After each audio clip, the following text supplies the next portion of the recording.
but pitches can be different sizes with big consequences. Why is that? And what are the actual rules? Back when association football started, pitches could be up to 100 metres wide and 200 metres long. That's longer than Ellen Road. Not the pitch, the stadium. Anyway, UEFA wanted a standard across Europe for international matches, which became 105 metres long and 68 metres wide. But some clubs have been rebels, not intentionally, but because of the stadiums. Take Highbury, for example. It was 5 metres shorter and a metre narrower, meaning away sides had a challenge to adjust. White Hart Lane was exactly the same. And actually, when Spurs temporarily moved to Wembley, they asked the FA to shorten the pitch. The FA, very offended by the sacrilegious suggestion, said no, which in fairness could have actually benefited Tottenham because when they moved into their shiny new stadium, the pitch was exactly the same size as Wembley's. Today, Forest Pitch at the City Ground is a big one. It's 2 metres wider than any other pitch in the Premier League. But the smallest of all, Craven Cottage, just 100 metres long and 65 wide. No excuse for not tracking your man. There are a couple of crazy outliers in Europe too. At Napoli's home ground, the Stadio Diego Armando Maradona, the pitch is a whopping 110 metres long. At least they don't play on a slope like Newcastle do. There's a 2-metre incline on the pitch at St James's Park. And don't get me started on the old pitch at Yeovil too. It used to be a slant of 2 metres corner to corner and across the halfway line. So UEFA have their standards. So do the FA, but they do give pitches in England some wiggle room. Pitches can be anywhere between 90 and 120 metres long and between 45 and 90 metres wide. I mean, the rules state you can't have a square pitch, but in theory you could have one that's 91 metres long and 90 wide. Imagine rocking up to play a Sunday League game and the pitch is basically a square. So there are rules and regulations on sizes, with a UEFA standard that roughly everyone follows. But as we all know, size doesn't matter, does it?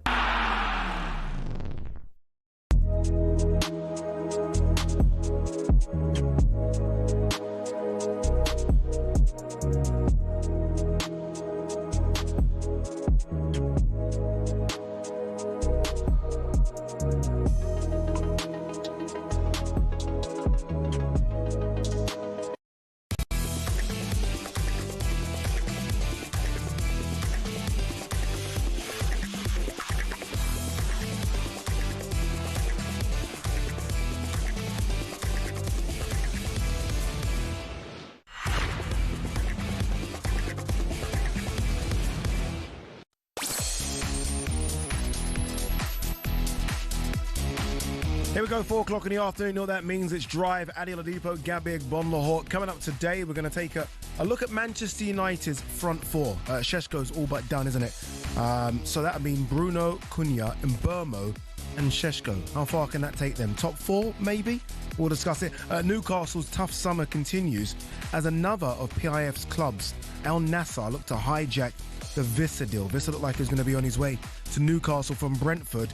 Could he be going to Saudi Arabia? And why did the PIF buy Newcastle? What's going on? Did they buy the wrong club? The Championship returns tonight, and it returns exclusively on talkSPORT as Ipswich head to Birmingham. We're going to head to St Andrews, head of that one. We're going to hear from Troy Deeney, and we're bringing you WhatsApp Gabby. You know how it works. This is your chance to get WhatsApp voice notes in, asking Gabby anything you like. You know the number as well. Be kind.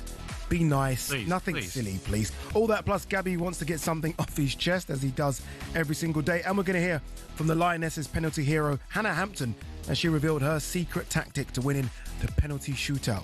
If you don't know, it's a fantastic story. This is Drive on talkSPORT. Remember, you can get involved. 03717 223344. Gabby? Addy, how Friday. are you, mate? It's good. The weather's beautiful. Just Lovely. feel good. Just I was skipping here today. Do you know what I didn't like, though? Go on. The canteen was quite empty. Yeah. And we just went down for a coffee. What does that mean? Monday to Thursdays, it's rammed. Packed. And Friday, it's quite empty. You're trying to say that everyone just takes Friday off here? Well, building, you the whole know, building. I don't want to, throw people Our office is under a the bit bus. empty as well, isn't it? To be fair. Alan Brazil would not be happy. He's like, no one comes in anymore. The poor calf's down the road. Yeah, since like COVID, everyone's just used that as the Friday Fridays home. off. Yeah. Everyone works from home on We Fridays. don't, mate. We're in. here. Exactly. We're in. Yeah, no, we're here. Yeah. Play that again. No, is that only just a one? There you go. Play it again. There you go. That's what it's like. That's what it's like downstairs. This is so random. Do you like sci-fi movies? Like Aliens, Avatar. Terminator, Avatar. Predator. Yeah, but that's more of a friendly one. Like I like the avatars, but not the ones that. So I was going to ask you a question then that you wouldn't make any sense to you. No. What's the aliens over Predator? Wouldn't make sense. No, not for me. How old are you, Gab? Not for me. I'm a Goodfellas, Godfather, stuff. war films. Yeah, no. Oh yeah. Some good ones. Yes, some good ones. Okay, Benjamin Šeško looks like he's on his way to United. Done deal. They were broke. That's what Sir Jim Ratcliffe said. Remember he done that sit-down interview with Gary Neville about 12 months ago. Had to sack everyone. No money. All of a sudden, they're spending millions, hundreds of millions. No lunch for the people. Staff that, they've been there. Wage reductions, earning average wages, below average maybe, and they can't have a lasagna in the canteen, but they can go and spend nearly 200 million, 200 million on a front three, a brand new front Incredible, three. isn't it? And by the way, they've not sold anyone. No. So this isn't like, okay, net spend's going to be zero. I mean, Xerxes still there. He probably will go, but he's still there. Hoyland's still there. I'll be alone if Hoyland goes. Garnacho's the one where they might get 40, 50 maybe. Yeah. Chelsea will. What do you make of that, move? I'm astonished at the players that Chelsea are going to have. I'm looking at that left-hand side where Garnacho likes to play. You've got Gittins. You've got Neto, who's first choice. Neto has to be first choice. Neto's first choice. Yeah, he's so good. Yeah. João Pedro might go over to that side if Delap is in good form. Good down shout. the middle. Yeah. You look at the right-hand side and you've got, obviously, those players can play on the right as well, but Cole Palmer will occupy that right-hand side. So there's a lot of options, a lot of competition for places. Nicholas Jackson and Kunku through the middle. He's not been sold. Exactly. I mean, they're going to have to get a lot of players off their books. Yeah, I think Nicholas Jackson will definitely go. And Kunku seems to be one that's dragging on a bit. He's obviously not wanted. He thought he was clever, Maresca, by playing him a bit more at the Club World Cup after he's been frozen out most of the season. But I don't think clubs will look at Nkunku and want to spend decent money on him. Especially with his injury record. Yes. When he's fit, he's good. When he's not, he's just not easy. All right, with Benjamin Šeško on his way to Manchester United, where does that rank their front four? And surely one of the best front fours in the league. Šeško trying to get the ball out under his feet. Gets the shot away. It's a superb solo goal from Slovenia's star man. You look at his numbers, his finishing is very good. And so there's a body of work there. Here comes Cunha to dink it into that near post. All the way in! He's done it again! Matheus Cunha! His character and personality suggests to me that he will embrace it. Plays it to Mbeumo, who's in behind the centre half. And Mbeumo with a brilliant goal! Well, he can cut in, he can drive, he can work on transition, he reads it well, defensively on transition as well. Here's Bruno on a hat-trick. Goal. Delivered. There's a difference. The match ball for Bruno Fernandes. United fans should be happy, should be very happy. I saw a clip. It was like a 2-minute clip someone put together of Benjamin Šeško. Right foot, left foot, goals from out the box, headers. I was like, oh my God. Felt like it was Zlatan Ibrahimovic. Imagine a clip of the missed chances, though, and the bad first touch. Those clips have been deleted. Yeah, and the games where he's been quiet because his goal-scoring record's not great for a striker in that league as well. Yeah, no, you're right. He's only 22 though, isn't he? But we'll see. Look, Benjamin Šeško looks set to join Manchester United after the club agreed a £73.7 million fee with RB Leipzig for the striker. He will join Brian Mbeumo, Matheus Cunha and the club's big money signings in the summer. And of course, let's not forget they have Bruno Fernandes, who scored 19 goals and got 19 assists in all competitions last season. We spoke to our European football expert Kevin Hatchard yesterday. This is what he had to say about the new man, Benjamin Šeško. Getting a really exciting player, not the finished article, but you look at what he can bring to a game. He's tall, he's great in the air, he's quick, so he's a bit unusual physically. He's got the strength to hold the ball up. His decision making isn't on point all the time, but you look at his numbers, his finishing is very good, and so there's a body of work there. He's done well in back-to-back seasons for Leipzig. He scored goals, and he's only going to get better, I think, with good coaching. And I think Ruben Amorim can provide that. Considering Kevin Hatchard, by the way, if Kevin Hatchard said he's going to be good, he's probably going to be good. Considering how poor United were going forward last season, and the money spent on those three forwards, they're all going to start. So my question to you is, how do they all start? Like, what's potentially the lineup from those three? Because I don't see a left-sided player in that front three. No, so I look at it as Onana in goal. I look at a back three maybe of Maguire as a centre one, Yoro to the left, De Ligt to the right, or switch them over as a back three. I see Diallo as right wing back. I see Dorgu He's not going to like left that. wing back. He's not going to like that. No. Diallo. I see Ugarte and Bruno Fernandes as your two centre midfielders. So that's like your 3-4. And then you've got the three attackers of Mbeumo off the right, sort of right number 8 position, Cunha off the left number 8 position, and Sesko down the middle.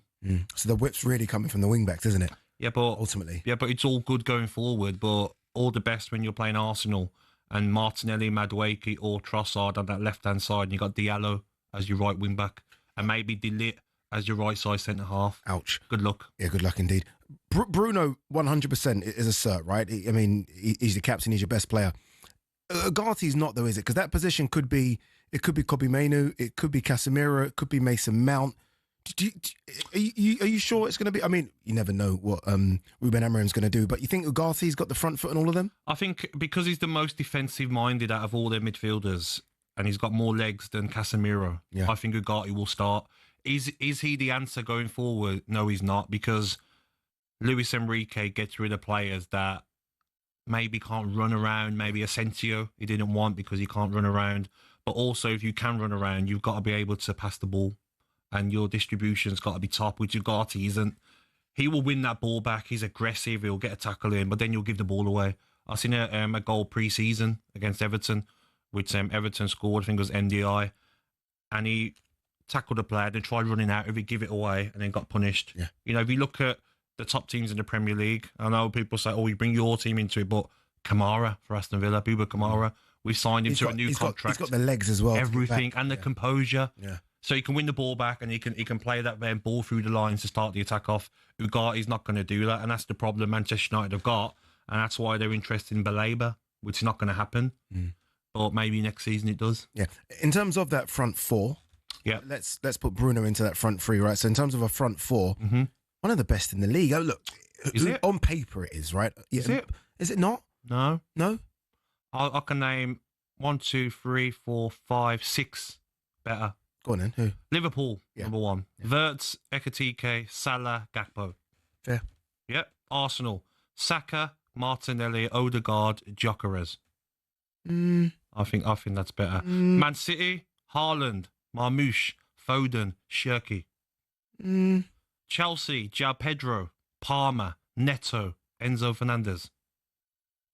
Newcastle, Gordon, Elanga, Isak, Ramirez. Who's that one? Who's the second player you just mentioned there? Elanga. I thought you said Isak. Yeah, after third player, Isak. Yeah. Is he a Newcastle? If he stays, though, he's still Newcastle player, isn't he? If he stays. I'm not trying to wind up Newcastle. And then the next one I'll take this over Manchester United. Watkins, Rodgers, Ramsey, and Gesson. Oh, the new player. No one knows yet. Gesson. Fantastic. But again, the fact they finished 15th last season, I mean, with what United have, so last season would have been saying Højlund, Xerxes, Ahmad, maybe Rashford or Garnacho. It's a completely different front four. Of course. It's a strong front four. And you're guaranteed, I mean, Sesko's a question mark. But we know what Bruno does, because Bruno got 19 goals last season and 19 assists. Yeah. We know what Mbeumo does, because the amount of goals he scored for Brentford. And we know what Cunha can do. Yeah, of course. It's a really good front four. But they've got to gel. They've got to understand the position. And Mbeumo and Cunha aren't used to playing in the positions they might be asked to play. Yeah. They like to be where Diallo, if he's playing wing back, is going to be getting forward. That's where Mbeumo likes to be, off that right-hand side, not more central. So it's a very good front four, but I just think some of these front fours I've read out there, they played with each other longer. Yeah, very good. No, you're right. Saka, Martinelli, Odegaard, and I like the look of João Pedro and Palmer's relationship. Watched him at the Club World Cup. Exactly. Looked really, really good. What does this mean for Xerxes? I think we all kind of know what it means for Højlund, right? I think ultimately Højlund's, it's just not worked out there, and it'll probably go on loan somewhere. At times last season, Xerxes looked like it was starting to work for him. He looked good, didn't he? Big and strong.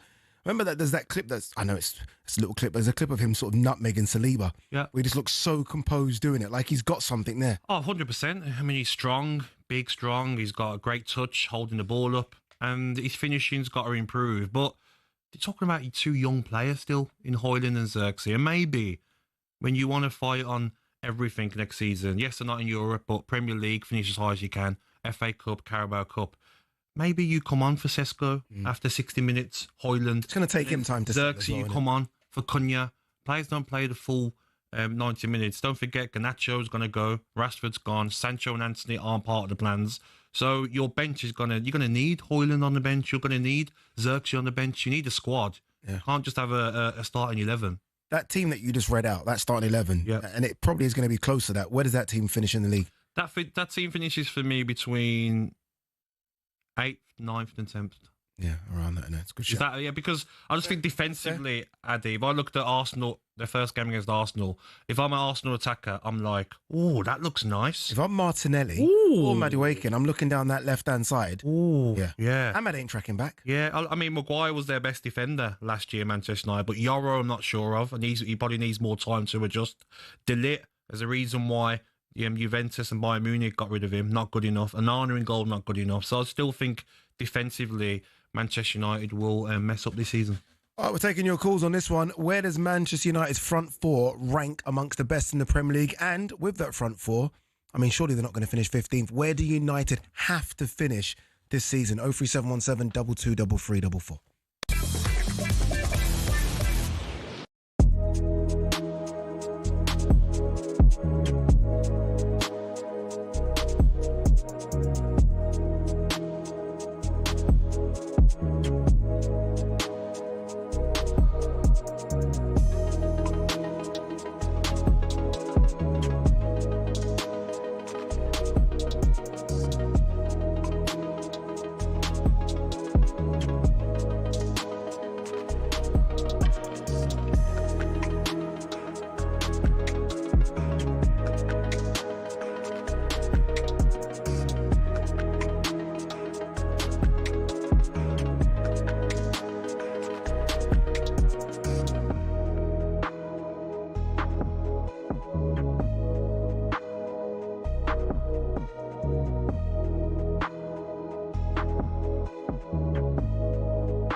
There's always a hidden meaning to our tracks out of the break, but this is just a fantastic song. Oh. Is there a hidden meaning to this, Jack? No, just a great song. It's a good summer tune. Who sings it again? Soul to Soul? No. Wait, I think it could be. I should know this. You should know it. So should you. You don't know it either. I know it, mate. Go on, I'm asking you. You're waiting for someone in you. Any chance, lads? Yeah. Did they not give it a hint? Honestly. I think it's Soul to Soul. Last time I get you Lola's. Honestly. So I think. All right, listen to Drive on talkSPORT. Oladipo, Gabby, Agbonlahor still to come. You can turn it down. We're going to hear from England goalkeeper Hannah Hampton explaining how she used the dark arts to help England win the Euros last month. But just quickly, Bayern Munich are reportedly interested in Chelsea striker Nicholas Jackson. I don't believe that. Just don't believe it. You know, yeah, I'm with you on that. I just don't believe that Bayern Munich are interested. Mate, you know when you hear some weird ones and you're like, what? That's as an agent just trying to chuck it out. What? Yeah. What? Yeah. What? 1 second. So we have Elise Kane. We got Luis Diaz. Yeah, let's get Nicholas Jackson as well. No. Don't believe it. Sorry, Nicholas. Just to get in the way. Yes. Harry Kane shoots. He's just in the way. Just move out the way. I don't believe you. Liverpool women have named former Man City manager Gareth Taylor as their new head coach, and former Premier League striker Troy Deeney joined Sam Matterface and Alex Crook earlier, and he said he has his reservations about new Man United signing Benjamin Šeško. You look at the strikers, even Gyökeres in this situation, they're not in a situation where they've gone, right, let's go and get him. They're the number one target, bang, let's go and get it done. I just think everyone still had the trepidation, the what-ifs. It's a lot of money.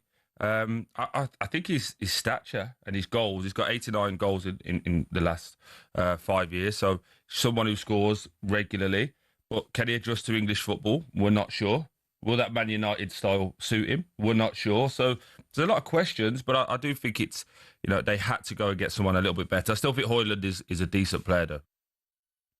I was listening to him until that last 10 seconds. The Højlund. The Højlund part was no. But he's right though, isn't it? Because everyone that's gone to United recently have just gone there with big expectations and nothing. So this is going to be tough for Benjamin Šeško. And coming to another country as well, you're young. And what Kevin Hatchard said yesterday about patience, I just don't think United fans are going to have that. They've been waiting for too long for patience. Yeah, and what Troy's right about there as well is that, Šeško wasn't their first choice because Arsenal were in for Šeško and the deal didn't happen. They wanted too much money, Leipzig, so they pulled out of that one. So it's become a bit of okay, we need one now. It's coming to the start of the season. Yeah. What player can we get? Maybe we'll be looking at Osimhen. We'll be looking at Gyökeres. They wanted. Yeah. Amorim worked with him before in Lisbon. So you're not first choice. Also, Gyökeres. They were looking at Šeško before him, maybe because of the age difference, the 6 years difference. And for both players, can they adjust to the Premier League? Because now you're playing against the elite defenders. Yeah. You might get 2 or 3 chances a game and you've got to convert. I think there's more chance of Gyökeres scoring more than Šeško because Arsenal are a better side. That's it. Yeah, you're right. All right, let's go to the phone lines. We're talking at Manchester United's potential front four because that Šeško deal still yet to be fully confirmed. But if it does land, it is Cunha and Burmo, Bruno Fernandes, Šeško. David, Manchester United fan. David, look, you must be excited. Again, with how many goals or how little you scored last season, it looks like a front four that is full of goals, full of assists, full of just everything, isn't it? Yeah, I'm quite excited, but I still believe Man United need about 4 to 5 players after signing Šeško. But you just don't get that though, David. I mean, realistically, no one's signing 8 players a season. You've already got 3. Yeah, I think over the next two transfer windows, we're going to see the players that they need. I think another goalkeeper, a left-sided centre-half, so someone to play on the left, because Shaw and Martinez they're not fit. Another centre midfielder. Even after signing Baleba, they're still going to need another centre midfielder, because I think Bruno Fernandes is getting a bit older. Yeah. The next 2-3 seasons, I can see him becoming like a really good super sub, basically. Someone that rotates the front 3, plays either one of the inside 10s or as an 8. I don't see Bruno Fernandes starting for Man United in 2 to 3 years. And they still need a right wing back. So they need kind of a few specialists still. My dream for that midfield is Sandro Tonali and Carlos Baleba. That's my dream for Man United's midfield. I know it might sound crazy, thinking how's Tonali going to leave Newcastle? But we've seen it. Players' heads are getting turned. Can I ask you about a player that everyone seems to have forgotten? He burst on the scene a couple of years ago, and everyone was excited about him. England squad, Kobbie Mainoo. I don't hear anyone talking about young Kobbie anymore. What's going on? I think the best thing for Kobbie Mainoo to do is to have a couple players that starting ahead of him, and then he could be like a second choice, and he could really have a long Man United career.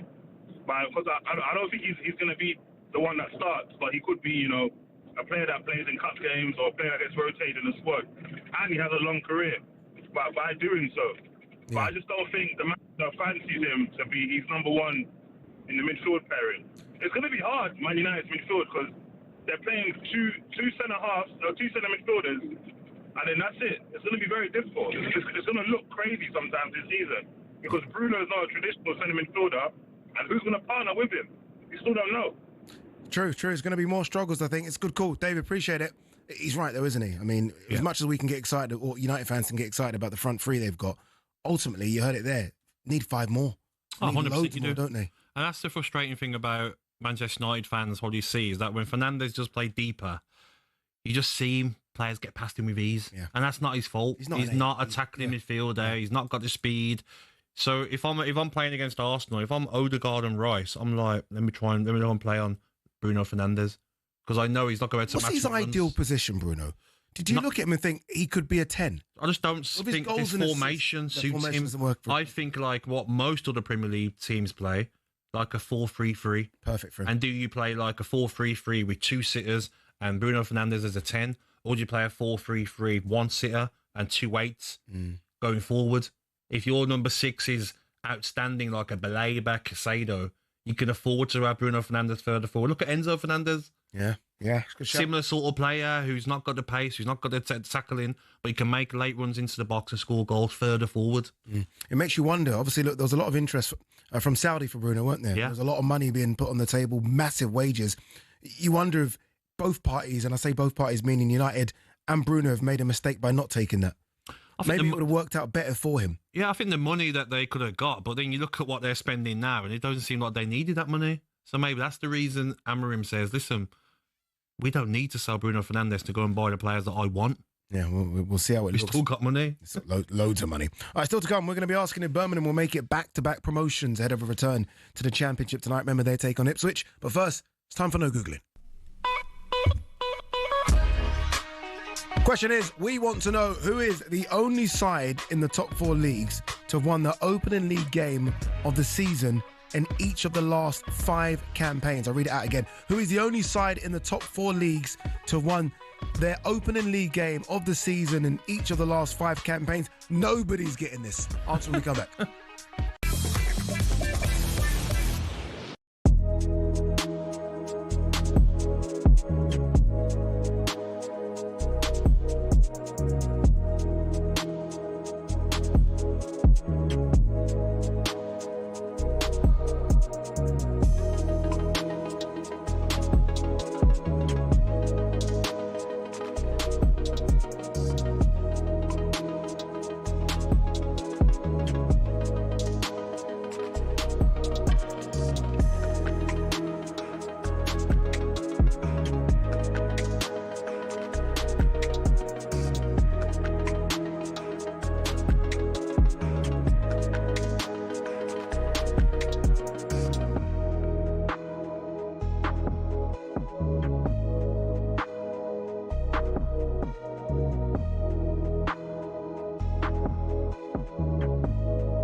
teams have got a load of crazy nicknames. Ever wondered where they came from?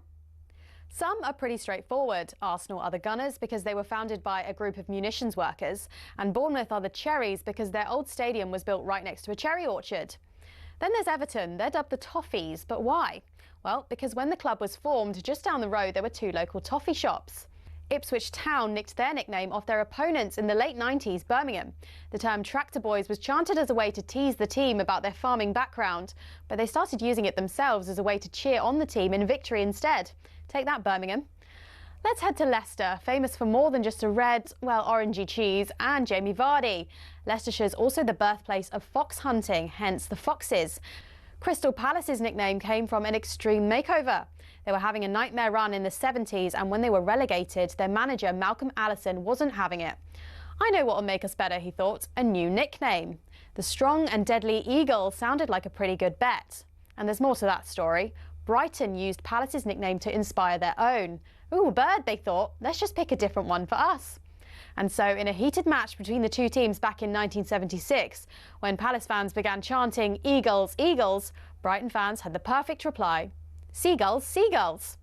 So next time the away end's chanting their crazy nickname, you'll now know exactly where it came from.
It's there. Go on, Jack. I didn't know you had this in your locker, son. Only on a Friday. Oh, on a Friday you turn into this guy. Okay, so Monday to Thursday, nothing, no? Proper DJ on a Friday. DJ, wow. Adrian Oladipo, Gabby, Agbonlahor, drive. Remember the no Googling question before the break. Who is the only side in the top 4 leagues to have won their opening league game of the season in each of the last 5 campaigns? The answer is... Manchester United. Watford. No one want to get that. That's the toughest. Joe, that's the toughest one ever. Like, easier questions, please. It's impossible, that, isn't it? All right, still to come. We are going to preview the return of the Championship live right here on talkSPORT tonight. But now, if you were listening to Drive yesterday, you'd heard Gabby and I question whether Newcastle manager Eddie Howe, we only asked a question, is a help or a hindrance to the club making signings this summer? It's fair to say Sam Matterface, who was alongside Alex Crook and Troy Deeney in the studio earlier today, they weren't too happy with us. Adi Oladipo, who's a good friend of ours. We love him to pieces, but I did want to see whether or not he needed his temperature checked yesterday, because he did pose the question to Newcastle fans on Drive. Were they failing to sign top-level players because Eddie Howe wasn't sexy enough? Wow. Wow. He did say, he did. I don't know, someone got to him there. Someone definitely got to him there, because Ade is a clever man. He's a clever man. And I'm sure he doesn't think that. Because if he does think that, then we need to have words. Because 2 Champions League qualifications, a first trophy since the 50s, they were building a statue of the fella, and rightly so, 6 months ago. So there's absolutely no chance that guy's not sexy. See, what I wanted to do from that clip is ascertain as to whether Troy Deeney or Alex Crook agreed with me, because all I heard was and ah from them. I didn't really hear if there was a yes or a no to it. And it was only a question. It was merely a question because, as I read out yesterday, there's a number of top targets that unfortunately they've been unable to secure. Yeah. I mean, I could read out the targets again if you want. I know I'm off edge. João Pedro, no. Liam Delap, no. Mbeumo, no. Šeško, no. Looks like Isak wants to leave the club as well. Couldn't get Gay. So I'm asking the question, what's the issue? That was all it was. I think Eddie Howe's a great manager. Do you also think that pundits have to put their relationships with managers and players to decide when they're doing their job? I do believe so. I do believe that certain pundits, are very friendly with certain managers. No, but I think what you says, though, you're asking a question. What's the question? Because there'll be Newcastle fans scratching their heads thinking, okay, 1 second, we've only bought Elanga in. We've got money to spend, clearly, because they were going to go for Ekitike and Šeško. So there's money there. Why aren't we getting these deals over the line? I would agree if they weren't going to bigger clubs. I still think even if Newcastle had, I don't know, a Conte or a Jurgen Klopp, I still think that would help the cause of the players, but I still think those players would still choose Manchester United. Fair. Would still want to go to bigger clubs than Newcastle. But that Matterface, he's never spoken out before. And not only that, but he didn't just say a pundit. He gave the full name. Not even Ade Oladipo, just in case everyone thought it could be Adrian Your Durham. address as well, everything. East London, Stratford, 5'10", tattoos. Brilliant. It's all fair in love and war. All right, yesterday we did hear the news that Al Hilal had reached an agreement to buy Liverpool striker Darwin Núñez for around £46.3 million. It could give the club extra money needed to make a new bid for Alexander Isak in the coming weeks. And because Newcastle owners, remember the PIF fund, also own a 75% stake in Al Hilal, I guess what they're doing, without realising, or maybe they do, they're almost funding sort of other clubs in the Premier League, rivals of Newcastle. I've got it here, There's the clubs that have benefited from the PIF money. Aston Villa, 115 million. Rivals of Newcastle. Liverpool, 86. Chelsea, 81. Man City, 75. Fulham, 50. Wolves, 47. Newcastle, only 19. Man United, only 6. And by the way, Brentford could get around 50 million as well if they get Vissa. I don't think they care. If you're a Newcastle fan, surely you're thinking, 1 second, don't fund these clubs. Oh, of course. Like you're making our rivals stronger. Yeah. But I think PIF are thinking, no, we want them players. They're not thinking about Newcastle in that of helping rivals. They're thinking, I like Núñez. Núñez will work well. It's a deal. He wants to leave. Let's go and get him. They wouldn't be like, no, we don't only get Núñez. That's going to make Liverpool stronger financially so they can afford to buy Isak off us. I don't think they're even thinking about that. You don't think that? No, I don't. You don't think they're thinking, 1 second. So we help Liverpool in the sense of, I think, paid quite a nice sum of money for Darwin Núñez. That's helping Liverpool fund the deal for Isak. I think they're looking at the Saudi Arabian teams that they own before Newcastle. I really do. That's the question. I think they are. I think they're looking at, can we build an unbelievable side? I mean, look at the team. So you think, just as an argument, sorry to cut across you, right. You think they're more invested in Al Hilal and Al Nassr than they are Newcastle? I think they are. Mate, look how good Al Hilal are. Yeah, saw them in the club. Look how good they are, mate. The players that they've got. When I was watching the Club World Cup, I'm like, oh, they're good, aren't they? Was it Cancelo, Neves, was it Koulibaly at the back? They've got some very good players. Put Núñez into that team. Give it another couple of transfer windows, and you'll probably get Al Hilal. They probably do well in the European Champions League. Yeah, and they're probably thinking we can do everything we wanted to do with Newcastle in terms of going bang. We just do it. We just do it with Al Hilal. Yeah. And maybe they might look back and think, is this the project that we thought we were going to invest into? Yes, there's plans to build a new training ground, and they're doing works at the Newcastle training ground now to improve it. New stadium as well, they want to do. But really they might be looking at it and like, oh, we wanted to go and win the Premier League in the next 3-4 years. That's not going to happen. I remember when the takeover happened. So it started in 2020. I think April 2020. It happened in October, I think 2021 or something like that. I might have got those months wrong. I think they thought 5-year project, we would be winning the league. Oh, of for 5 course. years. Yeah. 100%. We'd go deep in the Champions League. Yep. It wasn't a League Cup. And I think, again, Alex, don't come for me. I think Eddie Howe's done well getting a League Cup. 100%. But I think their expectations were a lot bigger. Oh, of course. They've been almost hamstrung by the fact, obviously, PSR, that they can't do more. And it'd be frustrating for them. Like I said, never mind the Newcastle owners. Or there's so many other clubs in the Premier League, their owners, very frustrated. I mean, Aston Villa, they've got to be clever who they buy now and trying to get sell a few players. Hopefully they can sell Leon Bailey and Moreno. But these Newcastle owners might look at it and say, wow, this isn't fun. What?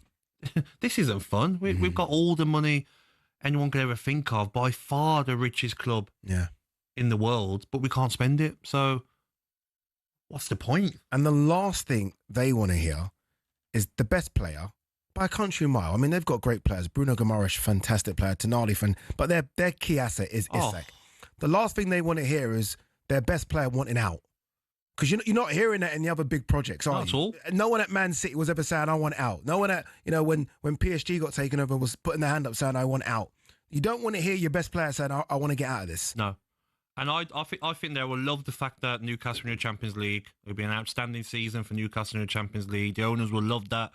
But then if they don't get Champions League next season, and we're looking at August, start of the season, 2026, will they be thinking to themselves, oh, we're not going to break into this top 2, top 3. We're not going to be in a title race. It's not going to happen until these rules can change, which they might. They might. Eventually. They might. And when they do, oh God, yeah, everyone's in trouble. Everyone's in trouble. Because Newcastle fans are right in saying they can't give the contracts. Maybe a year ago, they would have said, Isak, there you go, boom. There you go. Doesn't matter. 300. Doesn't matter. There's your sign-on fee. There you go. You stay in 5 years, done. And he probably would have signed. Money talks. We know footballers. No loyalty. Give me the money. I will sign. But they can't do that because that goes to your PSR. So you can't just give out big contracts. Villa could do it with paying the wages of Rashford and Asensio because of the money they earn in the Champions League. So maybe Newcastle come January, February, if they've had a good first part of the Champions League, they will have more money available as well to maybe get a few decent loans in and signings. But this isn't what they signed up for. Yeah, I just wonder about things like, have they even, like St James's Park, and Newcastle fans won't like it being called anything else. But again, to circumnavigate things, I'm surprised that they've not even tried to do the naming rights of the stadium. Oh, 100%. So this is why I'm asking, are they fully invested in it? Yeah, because even Aston Villa, there was talk of Adidas Stadium. Yeah. Do you know what I mean? So to just create to generate funds, more it doesn't money. matter to fans because I'll still call it Villa Park. Yeah. But I don't care if on the signs it says the Adidas Stadium or 100%. Something. No one cares. Yeah. If this is the way football is now, you have to find these little loopholes to create more funds to help the managers with transfers. But I agree with you. I think the point you made at the top is a fantastic one. I think they look at the way Al Hilal performed in the Club World Cup and what Al Nassr are doing. And I think they're thinking, you know what? The project we wanted to do at Newcastle, we can actually do right here. 100%. And we can get whoever we want and we can pay wherever we want and we don't have those type of restrictions. And you know what, Addy? You never know what the future holds. What about them being in the Champions League? Don't be surprised, mate. Yeah, we've seen what don't be surprised if you'll see two Saudi Arabian clubs in the Champions League. Wouldn't shock me. Wouldn't shock me at all. Wouldn't shock me. All right, there you go. When we come back, hopefully that answered a few questions. When we come back, we're going to hear from England's goalkeeper, Hannah Hampton.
Someone sent me a message saying, how did I not know the last song was Soul to Soul? I did. I said it was Soul to Soul, didn't I? Yes, you did. In the end, I did. We But both this know tune, this though, is... Jack, a bit of volume. Come on, Jack. It's Friday. Oh, these are bringing back the LA That days, beat alone. the Los Angeles days. This is just the beat, though, isn't it? Because, you know, the words do get a little parental advisory. Yeah, well done. Just Jack, the beat, well done. dude. Yeah. All right, listen to Drive on talkSPORT. Adi Oladipo, Gabby Agbonlahor still to come. We are going to be previewing the return of the Championship live right here on talkSPORT tonight. Big game. Birmingham versus Ipswich. Massive game, that one, actually. Just quickly, Chelsea defender Levi Colwill. This is really bad news. Will miss the majority of the season after having surgery on an ACL injury. I mean, we reported James Maddison yesterday. Another one. Always happens pre-season, mate. Another one. He had a long season as well, didn't he? Club World Cup. It kept on going and going. Arsenal's Ifan Nwaneri has signed a new long-term contract at the club. We'll be discussing that later in the show. I think it's 4 years. Well done to him. And a reminder that we need your voice notes for WhatsApp Gabby. Just save our number in your phone, 03717 223344.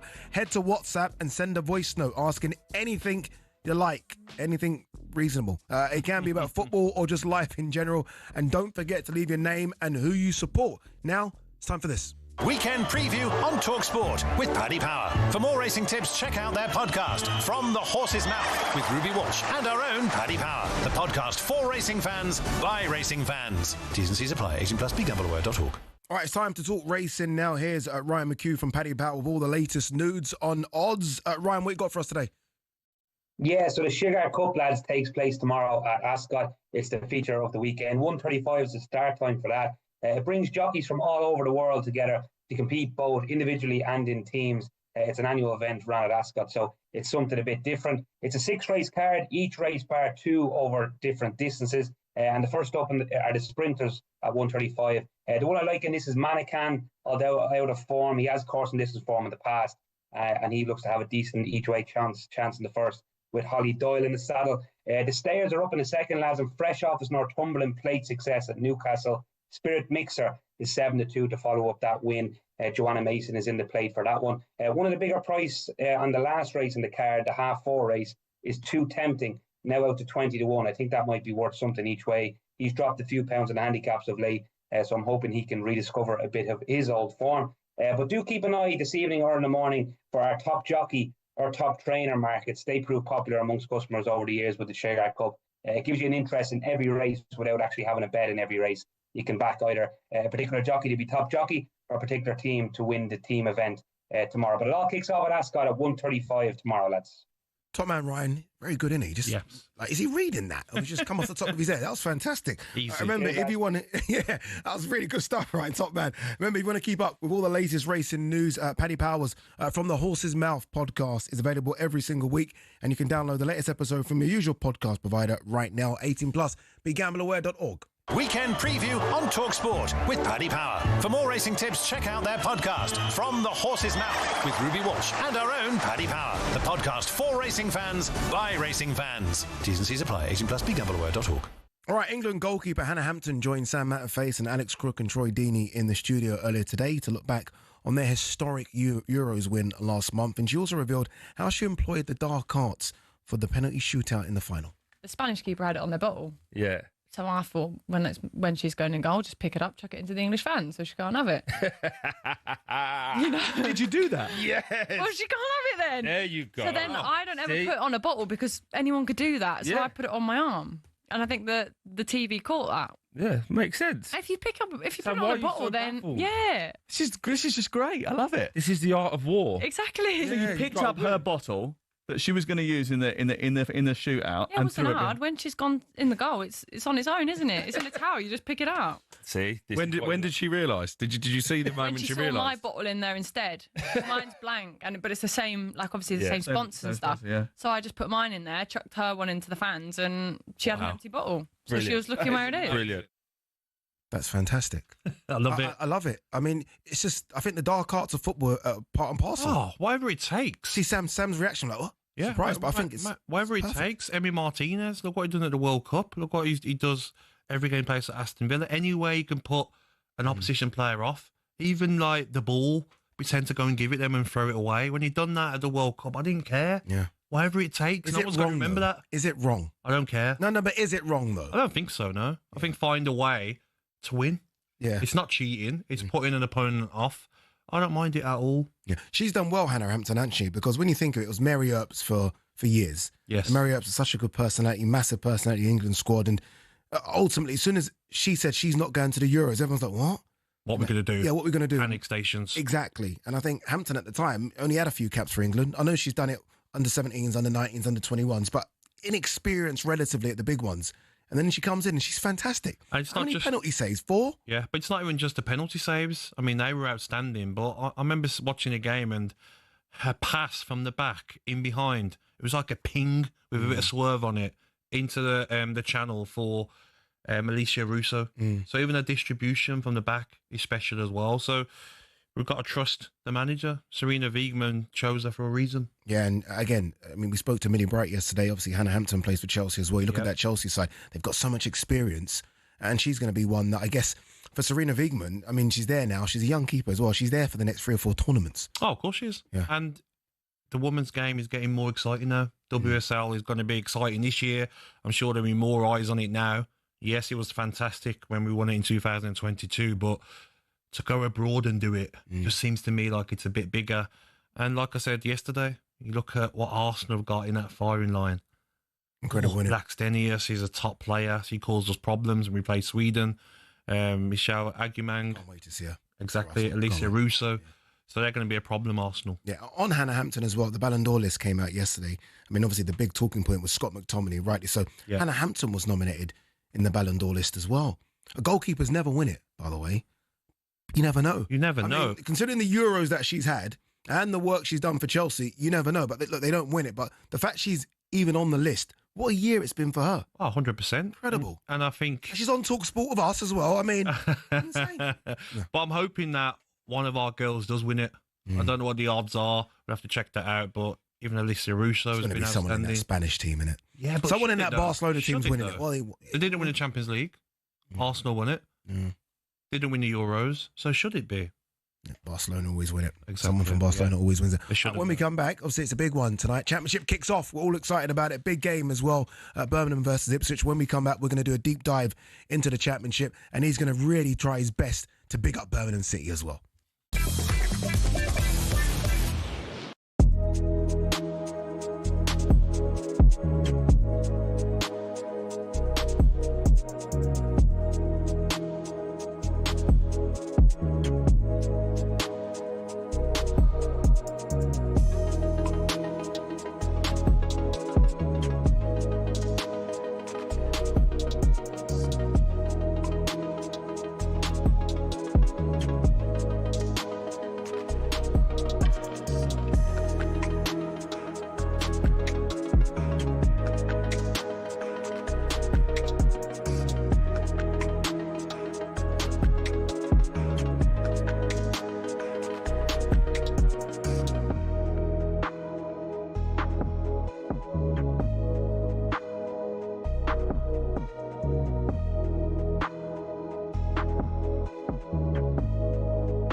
Football fans all have stadiums we love, but do any of us have a pitch that we love?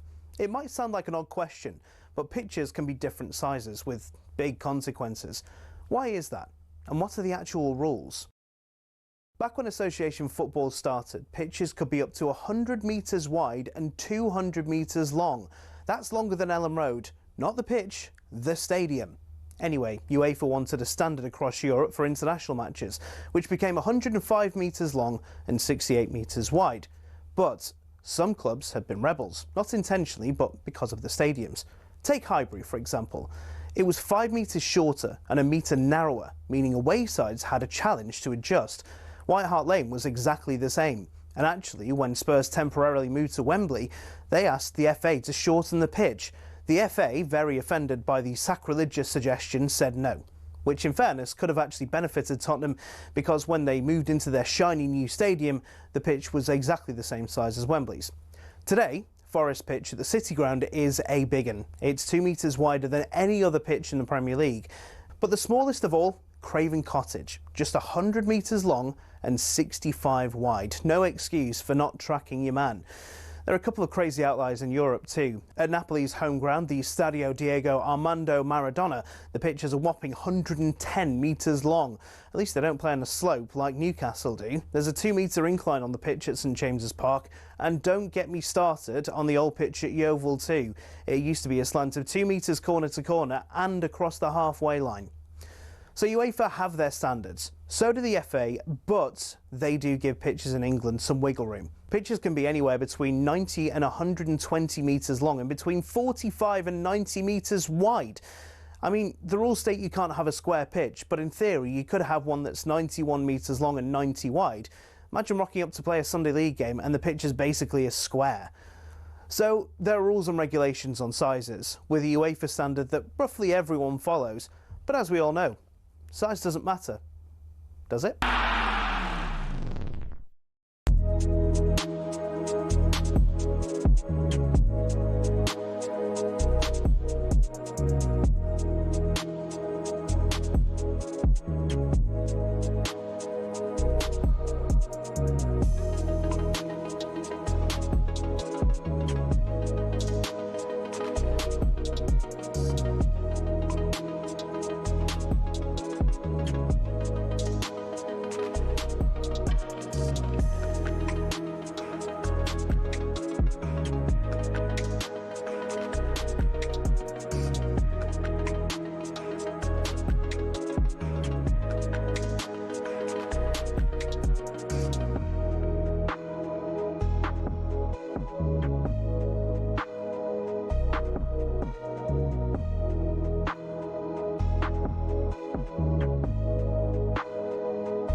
Good afternoon, you listen to Drive on talkSPORT. Oladipo, Gabby, Agbonlahor. Hopefully you're having a nice Friday wherever you are, on your way home after work, on the way to the pub potentially.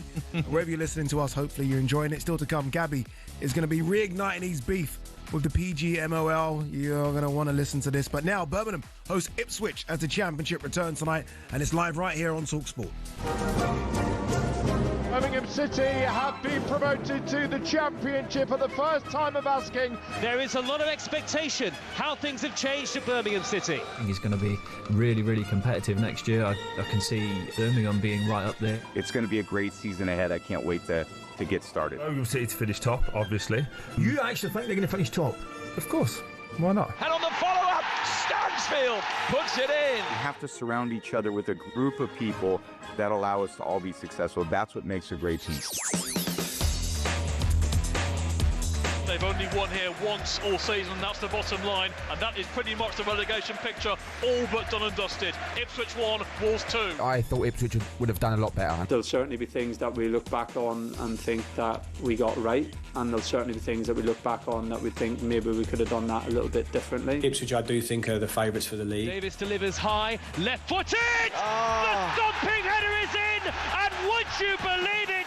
It's Connor Chaplin! I look at Ipswich's squad and think they're more than well equipped to go straight back up. Here we go. The EFL is back on the talkSPORT network. It's bigger and better than ever before, and what better way to start? Yeah, there isn't. There isn't a better way to start. Championship returns tonight as newly promoted Birmingham host Ipswich, and it is live right here on talkSPORT. It's the first of 6 exclusive championship commentaries across the talkSPORT network this weekend. Just download our app and head to the live games tab so you don't miss a thing. Ipswich were of course relegated from the Premier League last season, but many people think they're going to go straight back up and win the title this time round. Their gaffer, Kieran McKenna, has been speaking to the media ahead of tonight's game, and he was asked what sort of test he's expecting from Birmingham.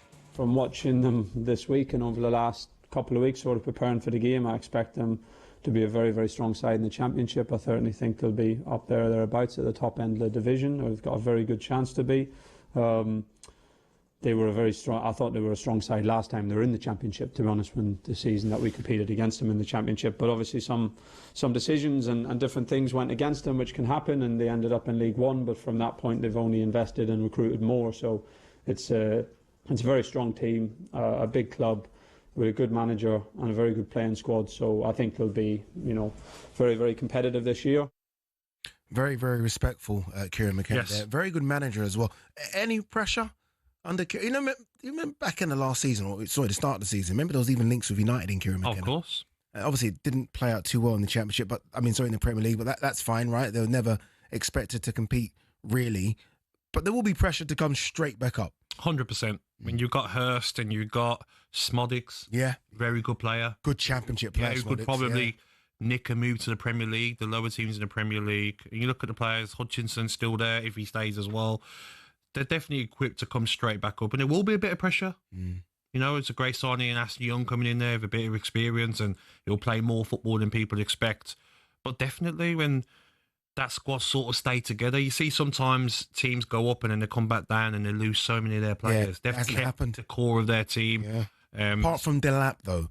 He's a big one, isn't he? I mean, in terms of goal scorer, I think Delap would get as many as you want in the Championship. Oh, yeah. Yeah. Over 20 minimum. But I still think the squad of players they've got, and the bookies agree.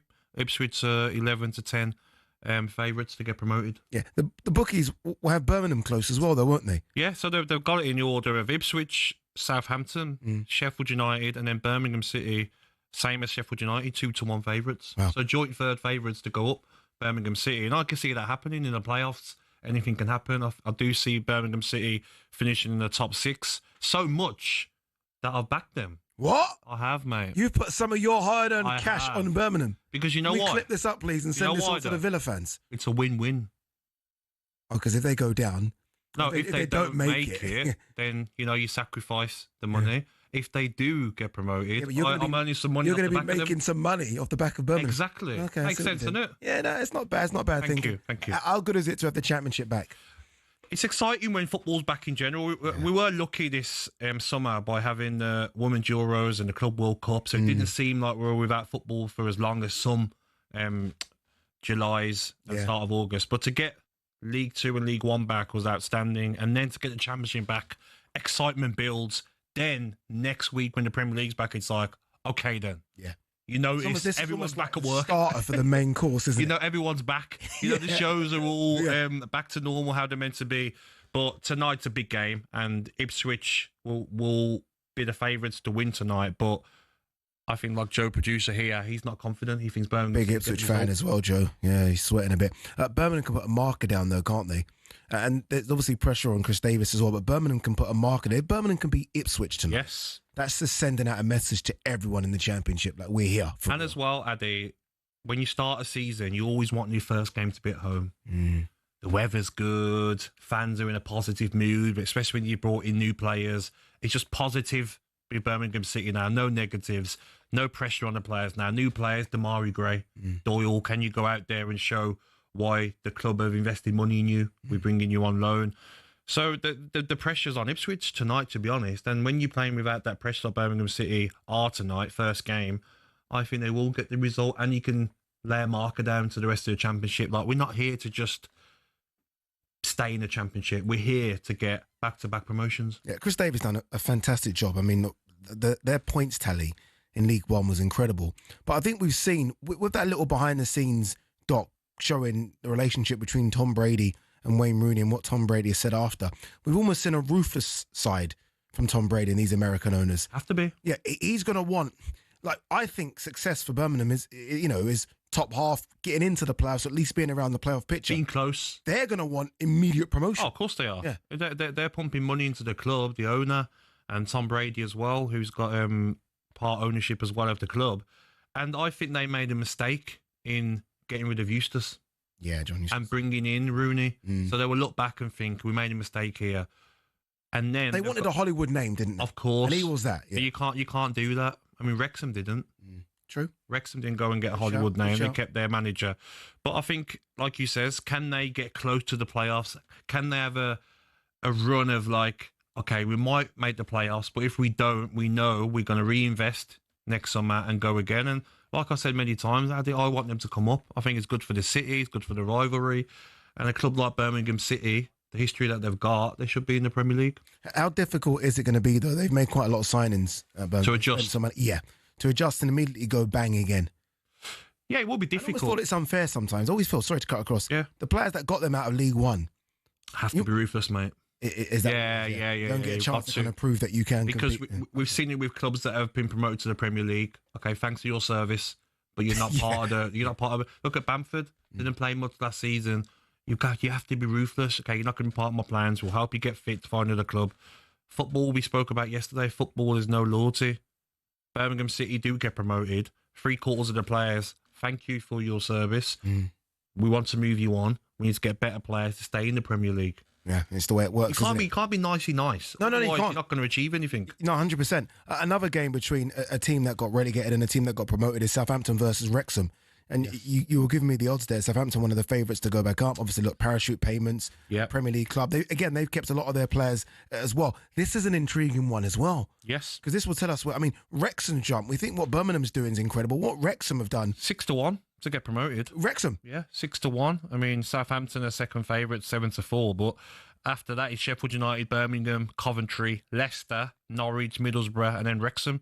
So Wrexham are above. How can Wrexham be above Leicester? They're above. No, they're not. They're below Leicester, but they're above West Brom, Bristol City, Watford, Swansea, Stoke, Derby, Millwall. So I'm sure the bookies are looking at Wrexham and saying, they've got a chance of like sneaking into them playoffs. Will they get over the hurdle of the playoffs? Maybe not, but they'll be up there, mate. Kiefer Moore. That's the big one. They signed Connor Cody. So the Championship's going to be really exciting. This is Premier League experience. Of course. I know Kiefer Moore hasn't been in the Premier League as much as Connor Cody, but he's touched it. Connor Cody's Premier League experience coming over. And as well, like we talk about ruthlessness, they'll move players on, Wrexham. Quickly. Players that have been there when they were in the National League. You might have got us to the Championship, but you know what? We've got. Can someone do a little quick deep dive on that? Is there any player that was with Wrexham in the National League that is now still with them in the Championship? Paul Mullin was one of the. I'd love to see how many of them survived this. That'd be interesting. I would say one. Yes. I'll say only one has survived from the National League to where they are right now. So it's all nice and well there. We love you all. Find another job. But you know what I'm looking forward to? And it's not just about Birmingham City and Wrexham, but when they do play each other. You know. It's going to be massive, isn't it? All the best if you're There's part probably going to be more viewership in America than there is. And all the best if you're part of the hierarchy trying to get a seat, because Tom Brady with his friends will be over. Mate. On both sides. You won't be able to get a seat, will you? But the Championship, mate, like we said yesterday, it's not the biggest league, but it's the most competitive. Very entertaining. Anyone can beat anyone on their day. Charlton coming back up. They're playing Watford. That'll be an exciting game because they're third favourites to go down. Charlton straight back down, which I don't think will happen. Coventry, Frank Lampard. Heartbreaking what happened in that second leg at Sunderland. But now he gets the full season. He gets a pre-season as well. So let's see what he can do. Hull City, one of the favourites to go down.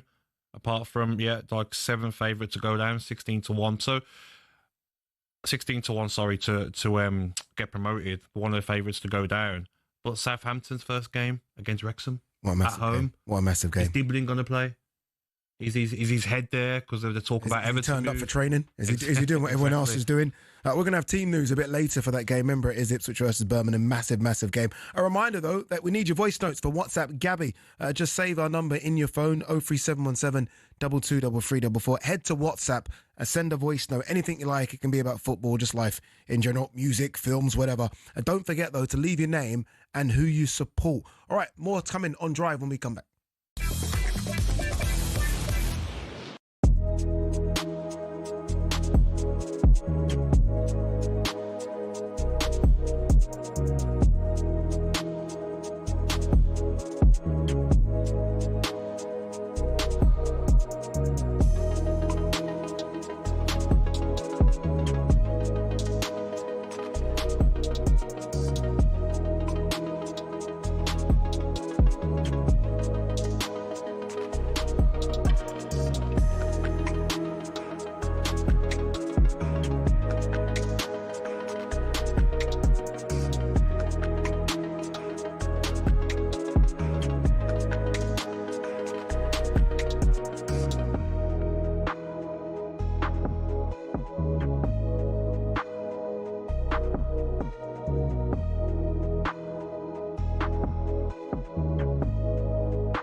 Where's Chap live? What's a tune? He's living in Brixton or something. I know, he must have. Yeah. All right, listen to Drive on talkSPORT. Adrian, Oladipo, Gabby, Agbonlahor. We were sort of racking our brains as to how many players that currently play for Wrexham played with them in the National League as well. Bear in mind, Wrexham kick off their championship game against Southampton tomorrow. And we found 3. Elliot Lee, Ryan Barnett and Ollie Palmer.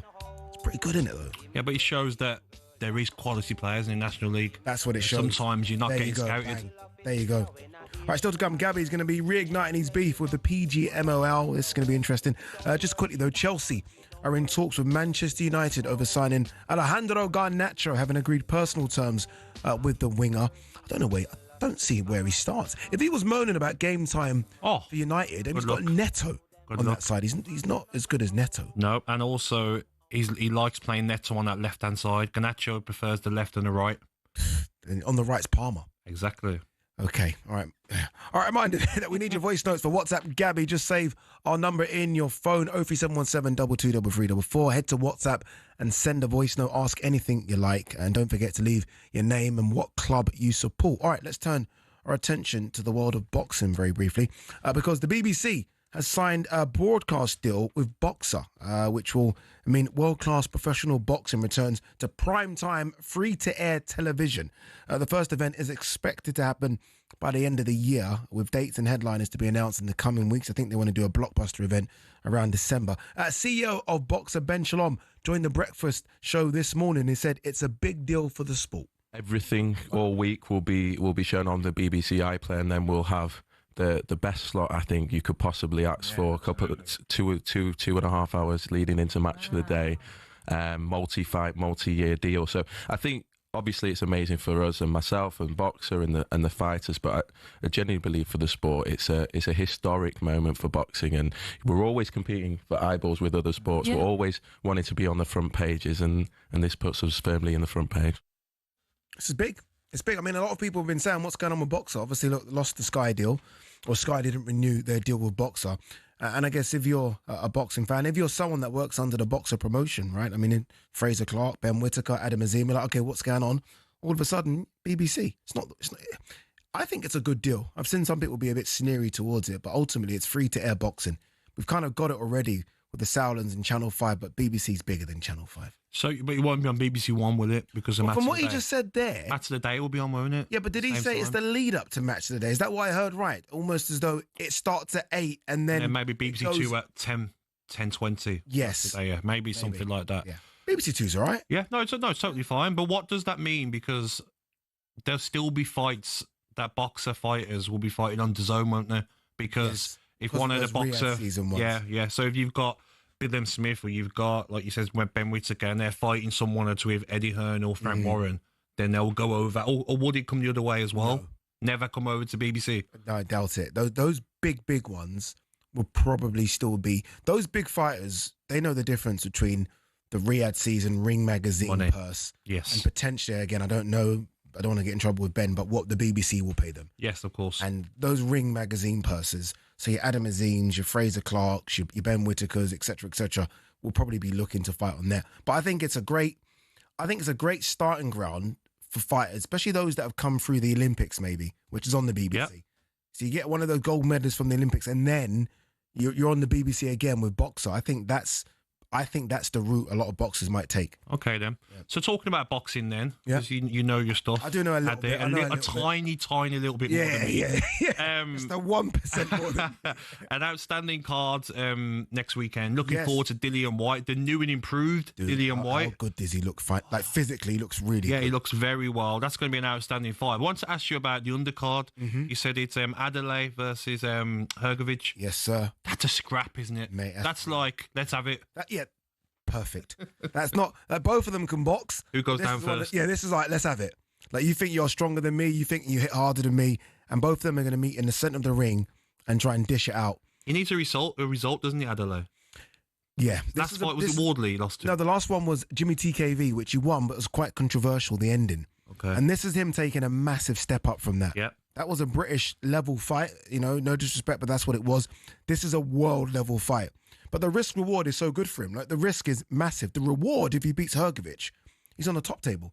Adelaide's in the mix with the best fighters in the world. You know what I love though about heavyweight boxing now is that if all the promoters can come together with Turkey as well, you've got Fabio Wardley, Fraser Clark, Moses Itomo, you've got Dubois, you've obviously got Adelaide there. Yeah. I'm probably missing Lawrence Okoli. You've got all these fighters now, and you're just make these fights between them even. Dude, I've never seen a period. Obviously, look, we've kind of grown up with AJ and Fury, right? But I've never seen a period where British heavyweights just dominate boxing. Yeah. When I grew up, it was America. Oh, of course. In the 90s, it was America, and then you had the Klitschko's in Germany.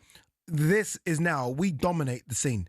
Apart from a small guy called Alexander Usyk coming in, we dominate the heavyweight scene. So, yeah, this is the best time to be a heavyweight. That's why I'm so happy Dillian Whyte's in shape. Yes. I'm like... Taking it serious. Take it serious. As serious as you can. Yeah, he looked awful. And I'll tell him this when I see him. Maybe not to his face, from a distance. Yeah, definitely. But he looked awful against Ebenezer Tete, physically. Yeah. Skill, but come in the best shape you can be. Are you surprised then that Bacoli's not in better shape? Because, what he done to Anderson, and everyone was everyone's avoiding him. Yeah. Everyone's avoiding him. And then the fight afterwards, he looked sloppy. Yeah. And obviously, last minute, wasn't it? Against Joseph Parker. And then after that, you're he's going to come into shape. No, he's not again. And you're you've got a chance here to make multi-millions. Surely be in the best shape you can. Frustrates me so much. And I know him. I know his manager, trainer, Billy Nelson. And I've said it to them as well. Come in around 270, and that still sounds massive, doesn't it? He comes in at 300 pounds. 300 pounds. But why can't they, if you're Bacoli, you get your team, you get your conditioning coaches, your whoever's sorting your food out, nutritionist, and you say, we're going here, and there's nowhere else for you to eat what you might want to eat. I think, honestly... Lock you away somewhere for when he's in Scotland with Billy Nelson, I think Billy monitors it. He then disappears. Sneaking off some haggis. Disappears to Congo. And Billy has no control.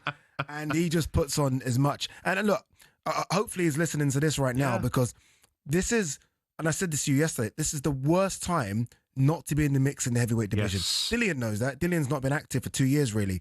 And that's why Dillian's taking it serious, because he sees the numbers on the check. Of course. And this is so Bacoli's wasting it right now, because Bacoli's a threat to all of them if he's in shape. Do you think as well, if you're Turkey, you're looking at it and you're like, are you taking it serious? Yeah. Maybe no, I don't want you on this next card. You want to impress him, don't you, when you get the chance? 100%, dude. That's why I think he likes the Daniel Dubois. Obviously, he likes AJ. He likes Fury. He likes Moses Itomo massively. And the ones that aren't taking it serious, he's probably thinking, I'm not giving you this money for free. No. You got to come in better shape, and Bacoli's one of those. And he wants to see proper scraps, doesn't he? I'm sure I've seen him come out with the quotes of I want to see a proper He says he doesn't like Tom and Jerry. No. In reference to the cartoon where someone's running away. Yeah, I want to see you stand there and have a scrap. And the old school days, Gladiator. And he gets that with Itomo White. I'm telling you, when this fight was first announced, people were like, not quite sure about this fight. All of a sudden, everyone's like, 1 second, this could be a bit of a risky fight for Moses Itomo, who's only 20. Yeah. He looks like a man when you see him, but he's only a kid. And we know when Dillian Whyte fights, we know, he gets angry. If you're trying to hit Dillian Whyte, he's throwing bombs. Ready to go. Isn't it? He's angry in there. He's going to try and bully you as well with his maybe weight advantage if he's got one now because he's lost so much. But he's quite that fighter, isn't he, Dillian Whyte? I think Monday's going to be key here. Monday, I do a face-off between the two. So I'm going to be in the middle, small old me, trying to stir it up a little bit. Good luck. Yeah. And I'm hoping they go for each other. I'm hoping something happens. I think if White, if you're listening, he's got to put it on Itomo. The mental warfare's got to start now. Yeah, but Dillian's funny though, and he'd probably be like, "What are you looking at, boy?" and that's when Itomo might respond. Yeah. But look, I mean, it's a great one. It's a great fight card as well. It's live on talkSPORT, August 16th, Riyadh, Saudi Arabia. Remember, can't wait. Moses Itomo versus Dillian Whyte, Nick Ball versus Sam Goodman, Philip Hergovich versus David Adelaide, and so much more on that card as well. All right, still to come, Gabby will be reigniting his beef with the PGMOL. But first, it's time for no Googling. All right, we've been discussing the return of the championship live on talkSPORT tonight. We want to know which manager has won promotion to the Premier League. Oh, this is a great question. The most times. Which manager has won promotion to the Premier League the most times? I have the answer in front of me. I wouldn't have known it. Do you know it? Let us know. Text us 81089. Answer when we come back.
It's not often you associate fan power with Chelsea Football Club, but one of the shining examples of it lies with a group called the Chelsea Pitch Owners. And they've proved to be the thorn in the side of owners past and present who've been dead set on moving stadiums to a larger, more lucrative piece of land. Essentially, the supporters group holds the freehold to the land on which Stamford Bridge sits. Former owner Ken Bates set it up at a time where some unruly property developers tried to evict the club from their ground. In order to prevent this, he established the CPO as a company that owned the pitch and offered the fans the chance to buy a share for £100. As well as that, they also own the rights to the name Chelsea Football Club, so if any owner wants to take them elsewhere, they can't be called Chelsea without the approval from the CPO. Now, in 2011, Roman Abramovich tried and failed to move them away from Stamford Bridge, and this has set a precedent for Todd Bowley and the current power brokers at Chelsea. They know any plan which involves moving from Stamford Bridge will require CPO approval from the now 13,000 fans who own it. There are fans who are concerned that if they stay at the bridge, they'll be left behind their domestic and European rivals who are moving to more commercially successful stadiums. But for the heritage and history lovers, Stamford Bridge is one of the iconic English stadiums, and to move away would be a grave mistake. It might not be as flashy as others, but stadiums like it have something about them that cannot be replaced. One thing's for sure, if Bowley wants to take Chelsea away from their home, he'll have to go through the CPO first.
Don't do this. I might have to pass through a bar on the way home. Mate. Send the missus a message. I'm dressed See you quite at midnight. smart for a Friday. You are quite smart. Should we do it? Should we have one? Don't test me. All right, we asked you the no Googling question before the break. Which manager has won promotion to the Premier League the most times? The answer is Mr. Steve Bruce. Bruce, I was Birmingham going to say City. Warnock. What was you going to say? Yeah, that would have been a good guess as well. Birmingham City in 2001-2 and 2006-7. Wigan? And the whole city. No, whole city, 2012-13 and 2015-16. Have you, this is such a random segue. Have you seen images of that final Ibiza boss dude? Yes. Hilarious, mate. What is that haircut? I don't know, mate. Is he having a laugh? Is that serious? I would love that haircut, to be honest. Same. Can't really, You're not the only one. Look at that. I can't really say anything, but yeah, he's gone viral, hasn't he? He's got famous. Yeah, he'll be famous for a month. That's what it is, isn't it? Yeah, I saw him sort of getting on a jet there. I said, there's no way you've got that famous to get on a jet. No chance. All right, still to come, we are going to be hearing your voice notes in WhatsApp. Gabby, your chance to ask Gabby anything you like. Just head to WhatsApp, save our number 03717 223344 into your phone, send us a voice note, and remember, please leave your name and who you support as well. All right, big news for Arsenal. Their youngster Ethan Nwaneri has signed a new deal at the club, which will see him stay at the Emirates until 2030. His previous contract had been set to expire next summer, and he'd been linked with a move away from the club in search of more minutes.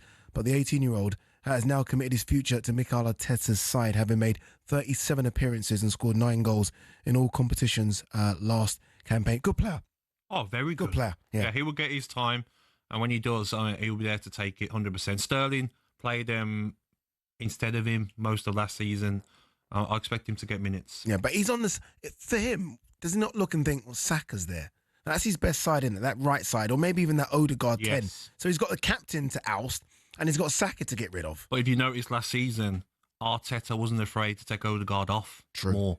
So I think Odegaard's got to step up this season, or I'm sure Wanyeri could easily take his place if he's not at it. Indeed, yeah. Good options off the bench regardless. All right, just a week to go until the start of the Premier League. Gabby came into this office this afternoon with a real bee in his bonnet. He's dressed for the occasion as well. He's upset. He said he wanted a few minutes on today's show to get something off his chest.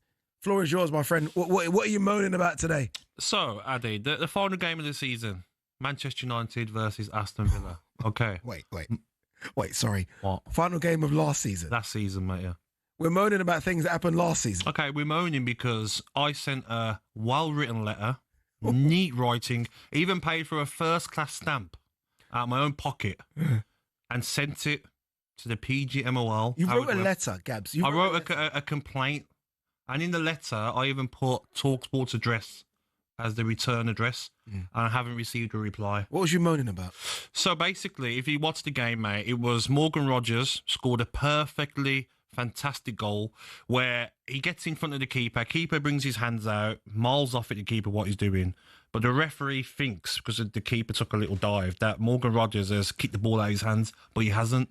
He's got there before him. Ball wasn't in the keeper's hands. He's put it in the back of the net, but because the referee has blew the whistle before the ball has gone into the back of the net. I can't believe we're doing this.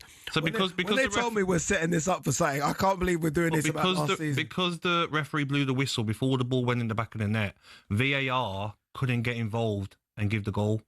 So the referees have been trained, Addy. This is what I'm writing about. The referees have been trained and told, we see assistant referees, don't put your flag up. Okay, let it carry on and let them try and get their foot on goal, and then you put your flag up afterwards. They look at it. The referees have been told, instances like this, don't blow your whistle. He did. And not only did he cost Aston Villa Champions League football, he's cost Aston Villa... It was 2.5 months ago. I know, but it's 2.5 months ago, man. But just because it's 2.5 months ago doesn't mean that it's forgotten or it hasn't... No, it has been forgotten. We've moved on, Gary. Everyone's moved on, mate. Why are Aston Villa so quiet? Why are Aston Villa so quiet in the transfer window? Because the referee has cost Aston Villa Champions League football. With that, the revenue that brings. So he changes what Aston Villa can do, PSR rules. So you get relegated in 4 years. You look back at this moment. But you're going to look back at this moment. I wanted a reply. Because it's forgotten. Wait, no one's mentioned it. You wrote a letter. Did you write the letter, by the way? I did write the letter. You wrote the letter to the PGMOL thinking you're going to get a response from them to you. Of course. You think this is Blue Peter? No, but I think anyone would agree, any Villa fan would agree, the disappointment in that decision in a crucial part of the season. And it's not just the Aston Villa game. There's been so many poor referee decisions. And I said at the end of the season, can we go and look at some of the other countries around the world, some of the other countries in Europe, and get the top refs? Do we have any violin music? Do we have any background violin music for this? Because this is actually quite embarrassing. Okay, we talk about players pre-season. Are they training well? Are referees doing enough training? Are they learning from their mistakes? I see that part. I agree with you. Are they? There you go. Yeah. Are they learning from their mistakes? Because they've cost Aston Villa Champions League football. Okay? It's not funny, mate. I want to reply, Howard. If you're listening, Mr. Howard Webb and the PGMOL, don't just think that it's forgotten. Yeah. Because everyone's gone on their holidays, you know. Okay, if Mr. Webb is listening, or feel free to call in, Mr. Webb, 0371722. Not Mr. Howard. Howard Webb. Howard, you're right. If he were to respond to you, honestly, seriously, what would you want him to say? I want him to say, like, I don't want him to say... sorry? No, I don't want sorry. Sorry. Don't say sorry. I'm sorry for making a mistake. No. That's the worst thing they can do, say sorry. Because that's just what they do. No, I want them to make improvements. Can you change VAR as well? Can you get ex-players in VAR so we can get some of the decisions right? The fouls that lead up to goals, the penalties that it's obvious that they're dives and not penalties. Can you get ex-players into that VAR room? Can you get Was your it refs 0-0 at the better time? training? Was it 0-0 at the time? Can you get your refs better training? You went on to lose the game. We did, mate, yeah. And you're blaming this on the PGM? Of course, because... Not the players. Not the players didn't turn up, no, but they scored a perfectly fine goal and it was disallowed. The players were fuming. Unai Emery, it was like jumping on the sideline, couldn't believe it. And then at the end of the season, okay, it's forgotten. If this was your team, Liverpool, you wouldn't. I remember. What? Don't start. We had the Luis Diaz Tottenham one. Remember that one? No, I can't remember. Can't remember that one, can you? What was it? Where he scored a legitimate goal that they ruled was offside. Remember, it went into the VAR room and they're all stuttering and blurring. They couldn't get it right. They said the goal should stand. Sorry, the offside should stand. Don't you remember all that nonsense? No, I don't remember, mate. You don't remember what that, I will say, of course you don't remember is that when I come back from holiday through the summer, whenever I went away, I'll check the post, mate, and it's just bills. There's no response. Hoping for a response. Just bills, mate. Tommy's called in, by the way, not happy with what you have to say. Tommy, go on, the floor is yours. What do you make of that nonsense that Gabby was just talking about? Gabs, get over it. I can't, mate. Gabs, go back 3 years. Sheffield United, Villa Park. Oh, here we go. That's not our fault. Your technology's not working. Well, you moaning at VAR or the referee? Is you're quite with the ref or VAR? Oh, to the referee. Referees make mistakes. We're all human, Gabs. Not mistakes like that, mate. Not the level that we're talking about now. It's simple what they've been told. Do not blow your whistle there. Professional footballers miss penalties. You can't score from 12 yards. And? Mistake, isn't it? It's a genuine mistake. Yeah, but it's made a mistake. But look at what happens with that mistake, mate. It costs a team, Champions League football, millions of pounds, changes their pre-season transfer plans. Same with Sheffield United. If they would have stayed up, you would have gone down. It cost them millions. I totally agree, and they would have been angry about it, of course. But that's not Villa's problem. That VAR wasn't working on that day, was it? Yeah, but that's what I'm saying. Is you're quite at VAR or the referee? It's the referee. Nah, it's everything. It's everything with him. VAR, of course, is nonsense as well. Needs improving. But on that day, the referee just relax.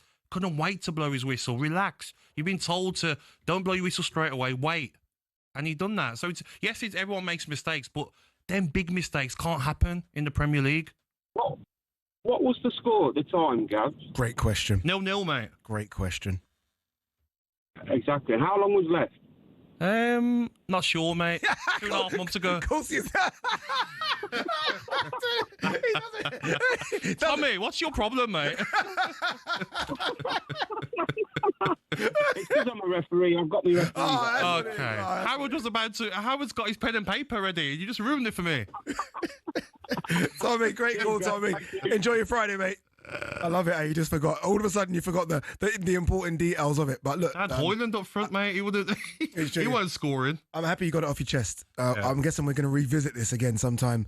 Maybe the letter will come through, mate. I think if they listen to you there, I think they'll realise that it does hurt you, and you do need to. It can be hard for clubs as well to come out. You need some sort of closure, don't you? I do need that closure. I think, maybe they should invite me in Stockley Park as a guest. Maybe they should. Yep. So you can look at it, or maybe you do the referees course. The up and down running bit. Oh, I'd love to, mate. You'd die. I'd love to. You know what, though, mate? I actually love refereeing. I've done it a couple of times for my kids' football games. I loved it, mate. Yeah. Mate, I'm just one of them play on. Keep going. Keep going. But if there's a mistake, the cards in your pocket. I won't blow my whistle. I'll wait. Yeah. Okay, there you go. All right, there you go. There you go. Gabby Agbonlahor. All right, when we come back, best of Talk Sport.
Actually, I don't know if we can play, you know what I mean? I'm not sure. Yeah, leave me out of this. Yeah, leave me, I'm not part of this one either. Leave me out of it. Yeah, I'm not. Yeah, Unless it's a remix. Yeah, leave me out of this one as well. You listen to Drive on talkSPORT. Adrian, Oladipo, Gabby, Agbonlahor. Still to come, we're going to be hearing your voice notes in WhatsApp. Gabby, remember, send them in 03717 223344. But just quickly, AC Milan are interested in taking Rasmus Højlund from Man United on loan. Oh. They need it. I think Pulisic was their top scorer last season. Yeah, they need someone. Reinders, they had Reinders as well. He's left. Obviously at Man City. Sammy They've got Abraham, no goalscorers. I think he might have moved on as well, Sammy. I'm not sure if he's still there. I think he just needs to go and play football. Play football. Yeah. Yeah, he knows the Italian league as well, isn't It's not good enough for the where Manchester United want to go. Agreed. He's still young. He could develop, but you're right. Our Arsenal youngster, Efan Nwaneri, has signed a new deal. Signed a new deal at the club, which will see him stay at the Emirates until 2030. Good luck to him. But now it's time for this.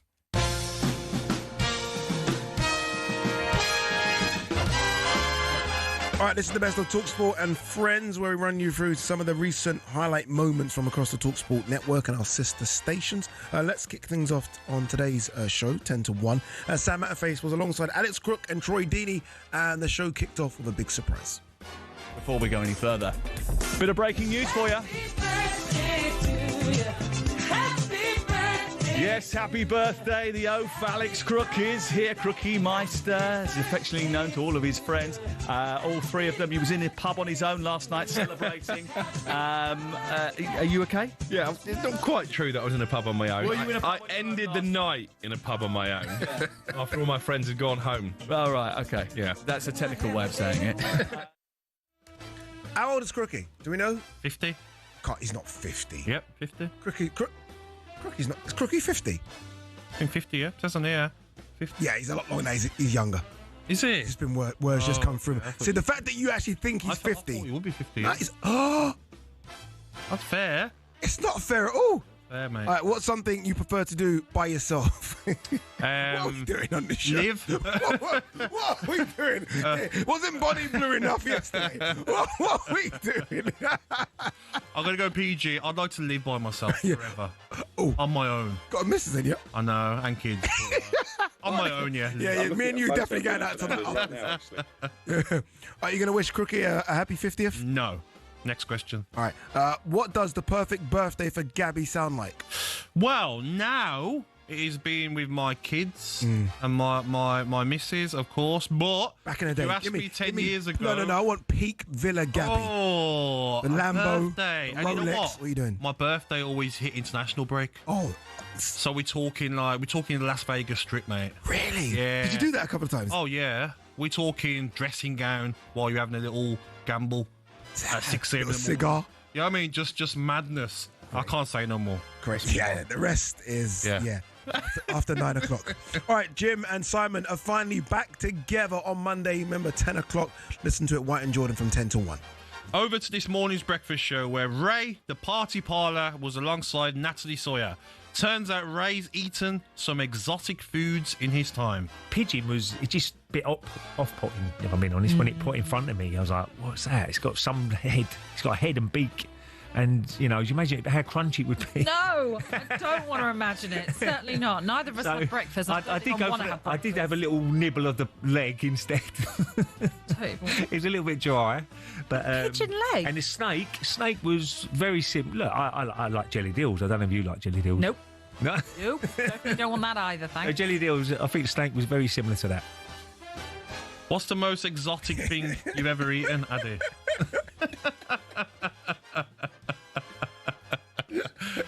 Don't say Colombia. What are we doing? PG Could you answer, please, Oh, Mr. mate. Oladipo? A bit of sushi, maybe. Oh, That's okay. right. Let's move on swiftly. Yeah. How do you feel about people that eat jellied eels? Yeah. I don't get it. I don't You got understand. issues. Yeah, like why would you eat that? Yeah, you Horrible. you got something wrong with you. Yeah. Would you go on I'm a Celebrity if they got the checkbook out? Depends what we're talking. What's the number? Obviously, it has to be 6 figures. Oh, 100%. Yeah, it has to be 6 figures. I'll do it for That'd like be high 6 figures as like, well. What? Like you're richer than me though. So what are you? No, I think it's 250. got, Do it for 250. No. $500,000. Gotta be hard, mate, because of the heights and the snakes. Yeah. And some of them trials, like no one's getting fed. Yes. So I'm just gonna say I'm a Celebrity to get me out here. Bye bye. That's Like the crazy, snakes. though. Oh no, I couldn't do it. Do you know the one where they go and it's like they go underwater and there's loads of snakes and you can't even see them? Forget about it. So I have to move on. No, I wouldn't. I feel sick. Yeah. Don't forget, Nat will be back on Weekend Breakfast at 6 a.m. tomorrow, where she'll be alongside Tony Cascalino. Yeah, the A team. All right, let's finish with a clip from last night's sports bar. Here's George, the United fan, making a massive confession about his love for talkSPORT. My earbud is literally in from 5 in the morning to like 2 o'clock the following morning. Oh my gosh! I mean, that's not sad. Yeah, but when you're sitting in the restaurant and you're having to make sure that the clear ear is next to the wife, so you can actually. No, hold on, George. You don't go out. George, you don't go out with the wife and have an earbud and listen to talkSPORT. You've got a crooked neck because you don't, George. Your ear to her. George, hold on. I've got the wife in one log No, and George, you Sunday don't. or Goldstein in the other. George, you're on a fast track to divorce there, my man. Don't do it, George. A lot Don't of do people it. do that. I hear it a lot. People talkSPORT. No, people have it on from like it's everywhere. Morning Yeah, because as soon as till you wake night. up, I They normally love shout it. Alexa talkSPORT. Soon Of as I get course, up. yeah. Yeah. But you No got to better stop channel. something. What's your message for George if you had to give him one? I think he'd go in, mate. Yeah. You know what I mean? Yeah, Because yeah, the bosses are going to be very happy with your answer. but not Addy, mine. when you're in a relationship, like you have Don't to work. change. Yeah, no, but you have to work on things. If your love is talkSPORT, then she will But you gotta understand compromise. that. Exactly, and then she might be listening to talkSPORT as well, or talkSPORT 2.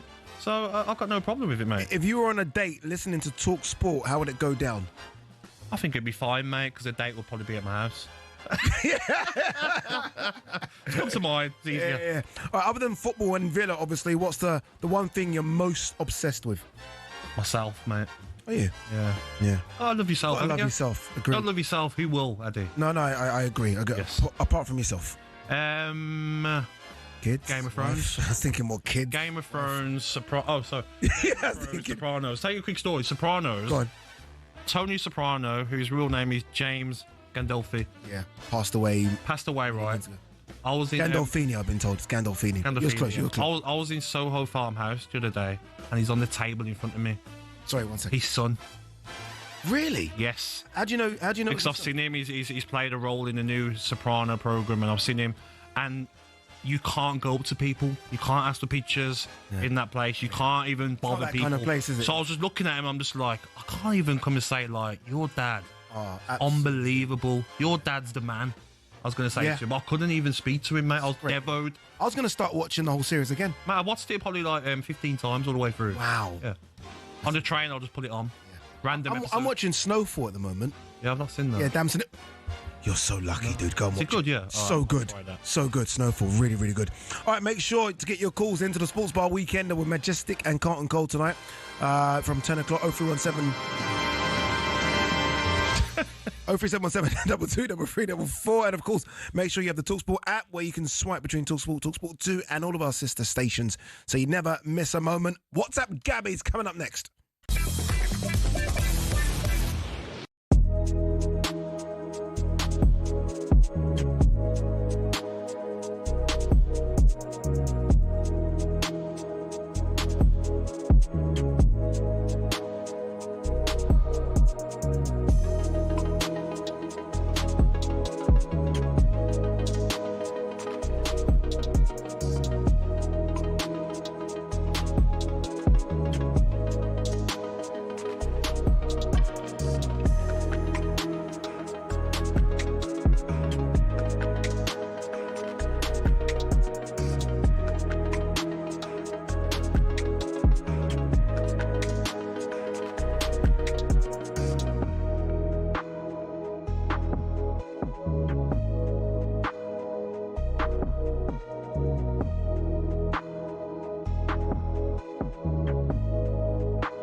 Tyson Fury, Floyd Mayweather, Canelo Alvarez. Just hearing these names makes you think money and the hundreds of millions of dollars, pounds or Saudi riyals in boxing. But that's at the top. At the bottom, it isn't quite the same. Even for those on the rise, there's not an awful lot of cash in the boxing world. And if you're just starting out, well, it can be a very costly exercise indeed. But don't take my word for it. Here's the former European champion, talkSPORT's Spencer Oliver. You're turning professional and you're boxing, let's say, York Hall on a non-televised fight. You have to sell tickets to earn any money, but you have to cover the wages of your opponent as well. So if you don't have the ability to be able to sell enough tickets, you effectively have to pay to fight. A far cry then from Jake Paul facing Mike Tyson in 2024, when the purse was reported to be around £48 million. But the vast amounts of cash lining the top dog's pockets isn't the norm in a typical fight. Let's say you're lucky and you get between 5 and 10 grand. You're going to get 10 grand max for that. 10% goes to the trainer, 25% goes to the manager. Then we've got the tax man to pay as well. So we're cutting that money in at least half. So now you've got 5 grand for a 10-week camp. So you're talking about a guy here earning, he might be clearing 500 quid a week. How do you support a family on that? So boxers chase the dream. And, you know, there's probably 2% of them that actually make it. So say you do make it and you start to rise up the ranks. Strikers Boxing, a training academy, says the mid-tier fighters can earn more, somewhere between £10,000 and £50,000 a fight, depending on record, profile, opponent and popularity of weight class. It's only at the top level does the real cash start flowing in, with the top-tier professionals, i.e. those going for titles, earning 6 figures a fight. Something else you'll have heard of is the terms prize fighter or journeyman. A prize fighter is, as it sounds, someone who picks up fights where they can and gets a nice big check if they win. Journeymen are the fighters who take on up-and-comers, effectively used for experience in the ring. Even if they're going up against the real prospects, a young Anthony Joshua, for example, these guys will be lucky to earn more than 10 grand. So the average boxer isn't as rich as you'd think.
Good evening, you're listening to Drive on talkSPORT. Adi Oladipo and Gabby Agbonlahor. Can't believe it's 6 o'clock already. Oh, it goes quick, doesn't it? Flying. Still to come, we're going to be hearing your voice notes in WhatsApp, Gabby.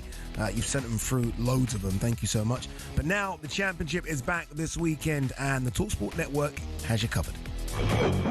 It's never over till it's over in the championship. Are you ready for it? Fired into the bottom right-hand corner. It's 2-0 Southampton. It's in! It's in!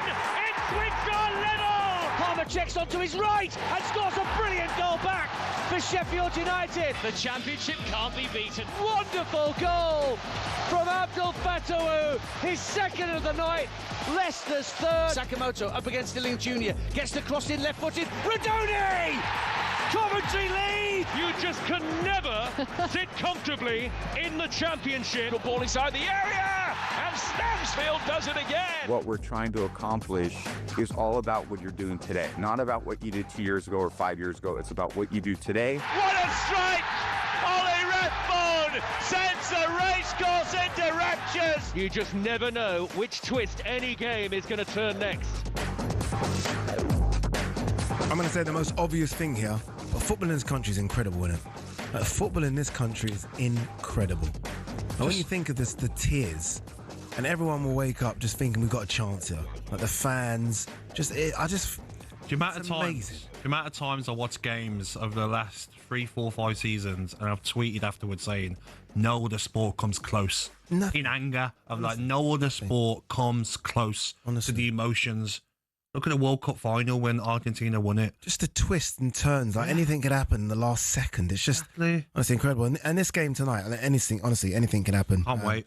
Yeah, all turns tonight as newly promoted Birmingham host Ipswich. Remember, it's live right here on talkSPORT. It's the first of 6 exclusive championship commentaries across the talkSPORT network this weekend. Just download our app and head to the live games section so you don't miss a thing. Trust me, you don't want to miss a thing. And Adrian, Durham, the GOATs around the ground service returns tomorrow as well. 2:30 p.m. is our first bit of that. Our team of reporters are going to bring you all the goals as they go in up and down the country. And trust me, a lot of goals are going to go in up and down the country. All right, it's now time for this. What's up, Gabby? What's up, Gabby? All right there, Gabby. Yeah, the What's Up, Gabby, where you give you the floor to ask former Watford loanee Gabby Agbonlahor anything your heart desires. All show we've been asking you to send some of your voice notes on WhatsApp. Now it's time to hear the best ones. Let's start with this one. What's up, Gabby? Gabby, you're playing for Villa, and in a week's time, you're in the Champions League final. Within that week, Real Madrid and Barcelona come in for you. They want you to be their number one man, their main man, triple your salary. But if you don't say yes to them, you'll never get the chance to play for Real or Barca again. So what do you do? I like that. It's a bit of a I'm gone, mate. Huh? I'm gone. You're not even thinking about it? No, I'm gone. Real Madrid, Barcelona. So no loyalty to Villa, the team that gave you your chance and brought you through? I'm gone. Wow. Being honest. I thought this was going to be like a little 10-minute discussion about loyalty. I know, but I can't lie.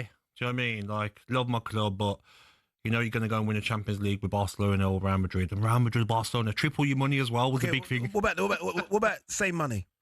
Same money? Serious question, same money. So if it was your Villa captain and Real Madrid come knocking on your door, is it that easy? Do you just know what though? I think if you're Champions League final, so you've got to be a great team to be in a Champions League final, and the way that's so basically this is the Trent situation I'm asking about here. Yeah. I'll go, mate. Yeah. Okay, look, there you go. Because you've been saying Trent should go all this time. My feet are crossed though, but okay. Yeah, feet across, fingers crossed. All right, let's hear another one. All right there, Gabby. Hope you're well, mate. It's Sam, a West Ham fan, and what I want to know is the famous clip of you stacking it over the advertising board and the fan takes a picture of you. Did you ever see that picture? Cheers, mate. I ain't seen that. I've seen it. Yeah, I've seen it. Mate, honestly, mate, I stacked it. Skirtle, dangerous player. Liverpool, mate. Very need dangerous. More space before the advertising boards. I went flying, right, smashed my ankle off a metal pole. I was out for like a month. Yeah. Like I had to come off with that injury. Did he smash you into it? He's like shoulder bars me when I'm already big boy Scotland as well. falling off. Yeah, cowardly challenge. It was on the cop end as well. And the fans sitting there, not a care in the world. Me on the floor, took a photo on like the pavement part of like when you go over the advertising boards. Just got his camera out, casual photo. And by the way, we are talking a few years back, so this isn't just your phone. It's a proper camera, proper old digital camera. Yeah, and a picture I've seen it, mate. And I'm just lying on the floor in a heap, mate. And they're laughing and taking it. Yeah, not a care in the world. It's like, hey, look at him. Let's take a picture. Shocking behaviour. Shocking behaviour. All right, time to listen to another one. What's up, Gabby? It's my birthday tomorrow, and my missus has gone away with the kids. Nice. And I got a sesh with the boys tomorrow, going to see Libertines and Hat Baker. And so I'm just going to get up and start drinking. My question is, what should I start drinking first thing in the morning? Okay, let me know. Cheers. Ciao. Ooh, Mrs. has gone away as well. Yeah. I'm thinking all sorts here. Yeah. I'm thinking get the lads around yours. Do we start slow though? Or do we just get everyone around yours, mate? Randoms, don't matter. Get them all over. I'm saying everyone 3 Jaeger bombs. Shots, yes. Jaeger bombs, just the right amount of Red Bull, not too much of Red Bull. More Jaeger than the Red Bull, and just down them 3 Jaeger bombs there, and then it's like everyone's awake. It's the morning. So instead of a coffee, you can have the Red Bull in the Jaeger bomb, and let's get the party. I know a DJ. What time are we talking here? What time are we talking? He say when he wakes up, 7 a.m. Everyone, please. Everyone's gone to work. Please drink responsibly, everyone. Everyone's gone to work, so there's no problem about the noise. Yeah. I'll get a DJ round. Yeah. I've got a few in DJ London. Majestic. Exactly. Yeah, I'd get on the Woodford Reserve. Depends how much money you got in your pocket, but there's a lovely one called Woodford Reserve. Lovely. Mate. No ice, just straight. Missus has gone away. Oh, it's fantastic. So bad. Party time. Yeah. House party time. Yeah, it's interesting, actually. Yeah, what's his name? Can we try and get a number? I'd love to know why the missus... Yeah, can we call him, please? When's the party? Why the missus has gone away as well. Has he literally kicked her out saying, it's my birthday, you're gone? Well, mates are coming over. Why are they not all doing a party together? Shocking. Shocking. All right, let's hear another one. What's up, Gabby? Oh, it's London here. Yeah, good show, by the way. You and Adi, you know how we do. Just want to ask you, could you give me your top 5 Premier League of all times, your best teams, best ever teams in the Premier League, your top 5? Okay, this was tough. I've done 4, and this isn't in any order. Why haven't you done 5? Yeah, because I think there's 4 that stand out to me. So this team stands out to me. We're going 4 to 1. Are we going 4 to 1 or 1 to 4? Yeah, I feel like we're gonna go. Big important question. This. Yeah, 4 to 1. 4 to 1. All right, go on him. So number 4, I'm gonna go with, and this is harsh. Go on. Aguero, Tevez, David Silva, Yaya Toure, Gareth Barry team. They were horrible, mate. They played like that 4-2-2-2. Nasri was there as well with David Silva. So you had Yaya Toure, Gareth Barry. Nasri and Silva played like inside as like 8, and you had Tevez and Aguero. I think this is obviously a separate. I think Yaya Toure. Oh, one of the best. No. I think on his day the best. Unstoppable. Just forget about it. I was just glad he didn't play centre midfield. Forget about it. He would just hold people. That he had like 2 seasons where I just thought, almost a cheat code. Go on. I want mate players like him anymore. Next one I'm going to go is Chelsea's team. Drogba, Lampard, Essien, Malouda, Ballack. You fancy a bit of goal? Come on, then you come on as well. Get involved. Kalou as well. You had obviously JT at the back. You had Carvalho. You had Ashley Cole. You had Bosingwa, Ferreira as right backs. Wow. That team, mate. Wow. Well, I used to fear Stamford Bridge, mate. I wouldn't believe. Everyone did. I used to fear. Everyone did. You had JT, right or left foot, too big, too strong. Yeah, just every Too position. many leaders everywhere. And all is that Mourinho? I think so, yeah. Oh, forget about it. And all the midfielders could score from far. Yeah. Ballack. Essien. Put some respect on Michael Ballack's name. No. He had a bullet, score headers. I'm just waiting for Liverpool. Go on. Okay. Liverpool. Sorry, what do you mean Liverpool? That's No, wait there. Can I finish? Yeah, Next one, I'm going to go with Arsenal Invincibles. Thierry Henry. Oh, you've been out. Robert Perez. Yeah. Dennis Bergkamp. Patrick Vieira. Ooh. Freddie Lundberg. Ashley Cole as well. You fancy Wiltord coming on and scoring a couple as well? Yeah. There's that Carnu was around. I think Carnu might have been around as well. Exactly. So that Arsenal Invincibles, close but not right at number 1. And sorry, mate, Liverpool's not there. I'm going number 1. Let me finish.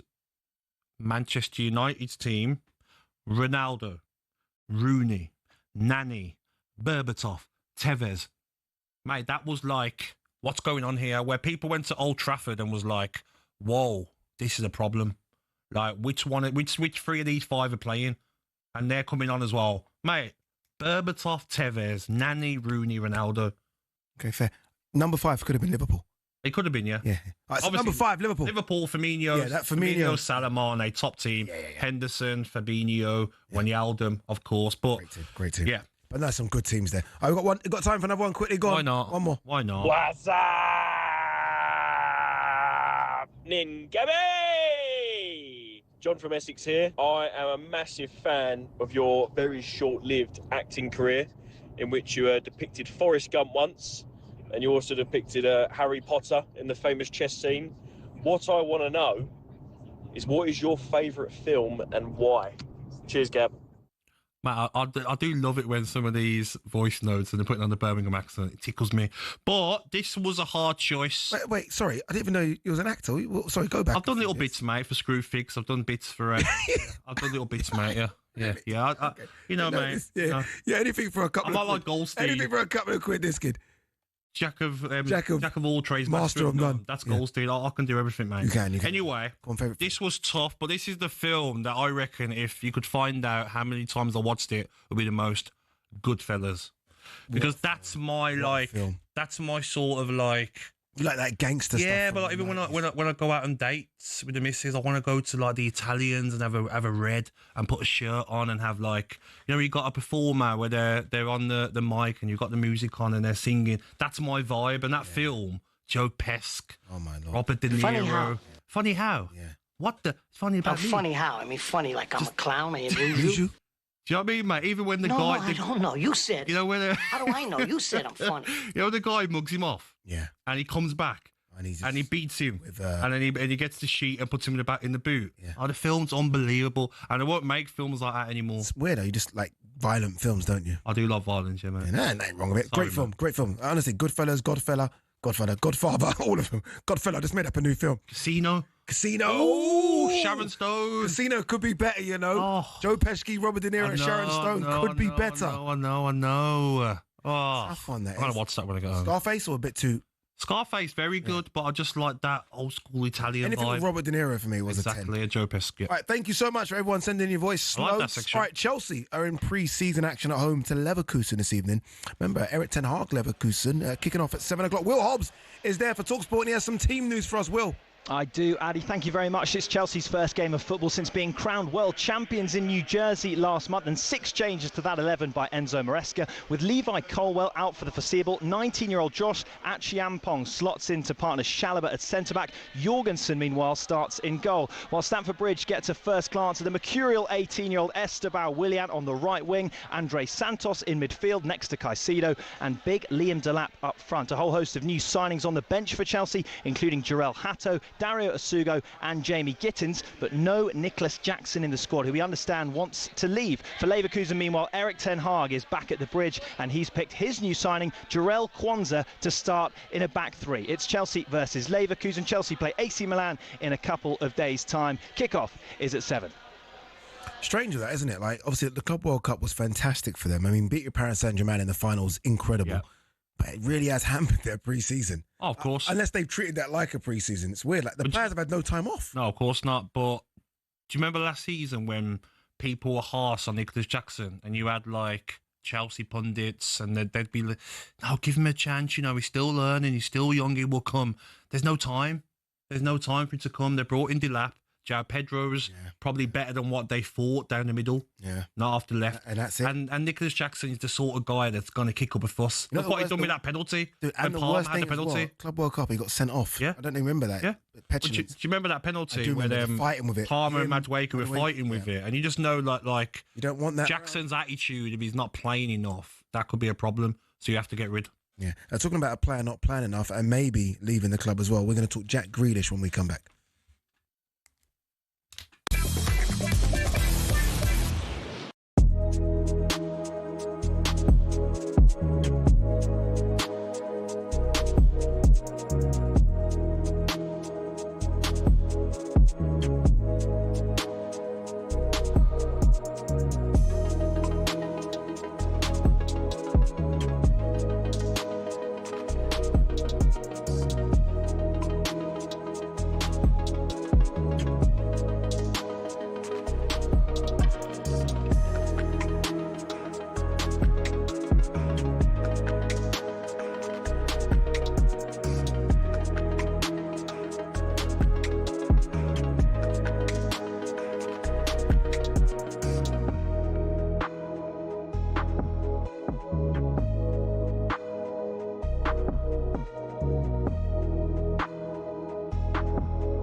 evening. You're listening to Drive on talkSPORT. Oladipo and Gabby Agbonlahor. talkSPORT is now available in more places than ever before. And you can watch us via your smart TV as well. Just head to talksport.com/watch for all the details on how you can watch all of your favourite shows and presenters, plus some of our brand new content as well. All right, still to come, we're going to be getting the team news from Birmingham versus Ipswich in the opening game of the Championship season. But just quickly, Aston Villa have confirmed at the signing of the Nice striker Evan Gussund for a deal which could be worth around £30 million. Is it Guessand? Gussund? I'm going to tell you. Go on. You don't pronounce the D, so it's Guessond? Guesson. Guesson. Guesson. Guesson. See, all Villa fans know this. It's Guesson. I should know this, actually. Yeah. My missus is French. I should know pronunciations. Guesson. Guesson. So, like, it helps because I've done very well in French, A-star French. That's clearly a lie. Guesson. Guesson, okay. Former Everton captain Alan Stubbs, I'd love to see him pronounce this, during the breakfast show this morning, and had he say on his whole side being linked with a move for a certain Man City winger. Jack Grealish will be looking at this season as a really important season to get back on track, but also to get back in the frame for an England call up again. Yeah, because that's at the forefront of his mind as well. You know, we all want to see the best players playing the best football, and ultimately England will benefit from that. You know, the more players that Thomas Tuchel has to choose from and who are playing well, the better that is for England. And, you know, if Everton can be that platform for Jack Grealish, then fantastic. Stubbsy there talking about Jack Grealish potentially moving to Everton. Look, we had a conversation about Jack. I mean, we've spoken about Jack at length throughout the summer. Obviously left out the Club World Cup squad. And I asked you, actually, is there... I mean, I don't know if they do this in football. I know they do it in basketball and other sports where at the end of the season you sit down one-on-one with the manager or the owner and they tell you what's going to happen. Because Jack would have had that conversation with Pep and Pep would have said, look, you're not in our plans. So why is it taking so long? Here we are now, a week out from the start of the season. Why isn't Jack in another squad? Yeah, it's some managers do it. I mean, the only manager done it with me was Paul Lambert. He done it with the player at the end of the season. You sort of have a meeting with over 2 days after the last game of the season with him, talk about the season and plans ahead or whatever. But I just think he was not brought on in the FA Cup final. They lost. Yep. Then the biggest blow was not being called for the Club World Cup. Then you know you're done because there's no reason. When you didn't play the football you wanted to play in that season. So I don't know why it took this long, but I could imagine sometimes clubs, he's got 2 years left. Yeah. It's not an easy transfer to happen. Clubs maybe want to see what's happening in the Club World Cup. Some big wages. Yeah, and other players are playing the Club World Cup. Can Everton or Spurs, whoever's interested, they might have like other targets and they choose one. And then you get to this sort of stage now and it's like, okay then, these are the players we've got to choose of. He's the guy that we want. So this is what we're going to go forward with. And I'm sure Man City aren't going to be helpful in the situation. They're going to want full wages paid, 200 grand a week, or is it 250? Is it 300? I don't know the figures. But Man City are probably saying, okay, maybe you have to pay half. But maybe a club like Everton are like, that's a lot of money. Yeah. You know, watching Jack at City and watching Jack at Villa, I mean, apart from the fact, you know, the name on the back of the shirt says Grealish, I feel like I'm watching a completely different player. Like, completely different. Like, Jack at Villa, and look, he had the freedom to do whatever he wanted. Give Jack the ball and he's going to win us the game, as opposed to Man City have got several game winners. But it almost felt like he was a maverick player. Like, he would go past a couple of players and he looked like he had that bit of pace just to go past. Yeah. I watch him now and he's almost stuck on that left and he will cut in. And look, I guess the question I'm getting to is, has Pep taken something away from him? Well, I've seen a clip that might have been from training this week, and I see him Pep sort of shouting at Jack and Doku, who are both on the left-hand side, and then the clip carries on, and they run down the line, and then they cut back, and they pass it to a midfielder, and the midfielder does a first-time cross into the box. So that's obviously what Pep has been doing for years with this Man City side and what he wants. When Jack at Villa would have the freedom under Dean Smith of like, okay, give me the ball, I've got to make things happen. I can hit you on the counter-attack, I can glide past players, I can carry the ball forward and win fouls, I can score goals, I've got the freedom to come and get it off Tyrone Mings and give me the ball, I'm going to make things happen. With Pep, you haven't got that freedom. You know, you're playing with bigger players. Okay, Kevin De Bruyne, give me the ball, I want to switch it to Mahrez. You haven't got that freedom to do what you want in the team. Is there a danger? Because England seem to have so many sort of generational talented players now, but they're all kind of falling under that, don't they? Like Phil Foden. Yeah, last season. Phil Foden, yeah. Cole Palmer at points last season, I think he even moaned at Enzo, like the way in which they're trying to play football. Like, they're winning, so these players will all be happy, right? They're playing for massive teams, but you almost feel like the sense of freedom has been taken away from all of them. 100%. And how many times when you play for Man City as well, is every game, is everyone behind the ball, making it difficult for you to get through? No one's playing Man City unless you're Liverpool's maybe and Arsenal's. Talk about Arsenal a couple of seasons ago. They literally parked the bus, didn't they? Yeah. But it's difficult. Sometimes you're receiving the ball and there's 3 players around you and you've got to pass it and you've got to find the ball again. Say if he goes to an Everton where you may be playing on the counter-attack and you're that team now and he can receive that ball and then he's got the length of the pitch in front of him. When I watched that game against Ireland, we talk about Republic of Ireland, he was in that number 10 position, received the ball, length of the pitch, running with the ball. No one can stop him when he's playing like that. And you need consistency. Adi, you can't play an FA Cup game like you did last season and then dropped for the Premier League game. Yeah. As a player, you need to be playing 3, 4, 5, 6 games in a row to get that level up. You can't be in and out the team. And Pep's going to do that again this season. You'll have Shirky playing some games, then you'll have Foden in, then you'll have Marmoush in, then Bernardo Silva will play further forward. That's the frustration with City, where Liverpool, you probably know, like, you know what, you're going to get games in a row. Arsenal, Saka's going to keep playing, your Odegaard's going to keep playing, and so Gyökeres will keep playing games. So I think he has to pick the right club where the tactics and the sort of football are going to suit him, and I think David Moyes will want to try and change a bit of how Everton play. Everton, in terms of the player profile, makes sense, right? Because it will be very much like the way it was for Villa, where we saw the best of Jack Grealish. But surely if you're Tottenham, you're more attractive because of Champions League football. Of course. Yeah. Oh, of course, yeah. So it's a difficult one for him to choose. Does he choose the Champions League football, which potentially could get him back into the England squad, or does he choose Everton, where it'll favour the way Jack wants to play football? Oh, of course. And I think if you have both clubs, I don't want to upset Everton fans. Everton are a big football club, but I think the Champions League football will make, if he has the chance to go Spurs, I don't know, that would make more sense. And Spurs need to do some business very soon, because Morgan Gibbs-White and James Maddison was what they hoped, and now they've got neither. Yeah. So maybe they need 2. Then maybe they did Jack Grealish and another sort of number 10, Fans number 8. would love Jack. Like, of course if they Thomas would. Frank can get Jack Grealish, considering what's happened with Maddison, I mean, every fan would love him. Mate, he's 29. Like he keeps himself fit. I know for a fact he's been doing a lot of training with Jamie Reynolds, a coach from Birmingham, who's also been coaching Rashford over the summer, and Foden. And he's been putting in the hard yards. And like he'll be determined. I've got 2 years left. Okay, I'm going to go out on loan. And in his mind, he'll be thinking, I'm Thomas Tuchel's sort of player. Is there any way, very quickly, is there any way he stays? No.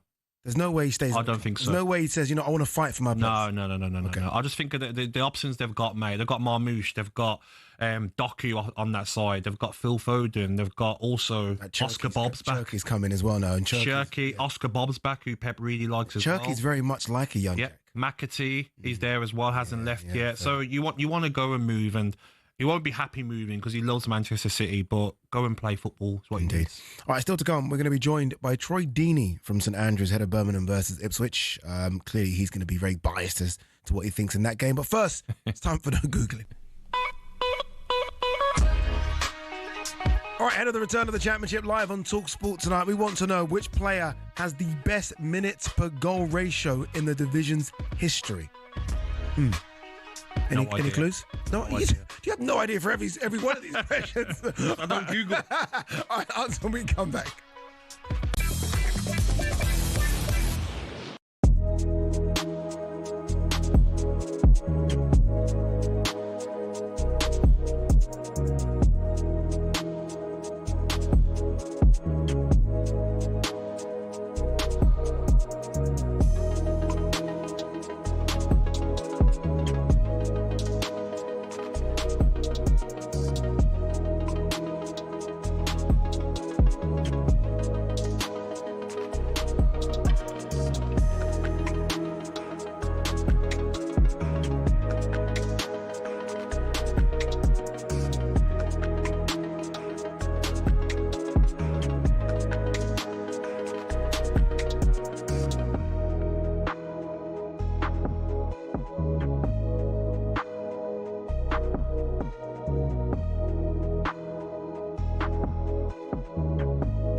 It's not often you associate fan power with Chelsea Football Club, but one of the shining examples of it lies with a group called the Chelsea Pitch Owners.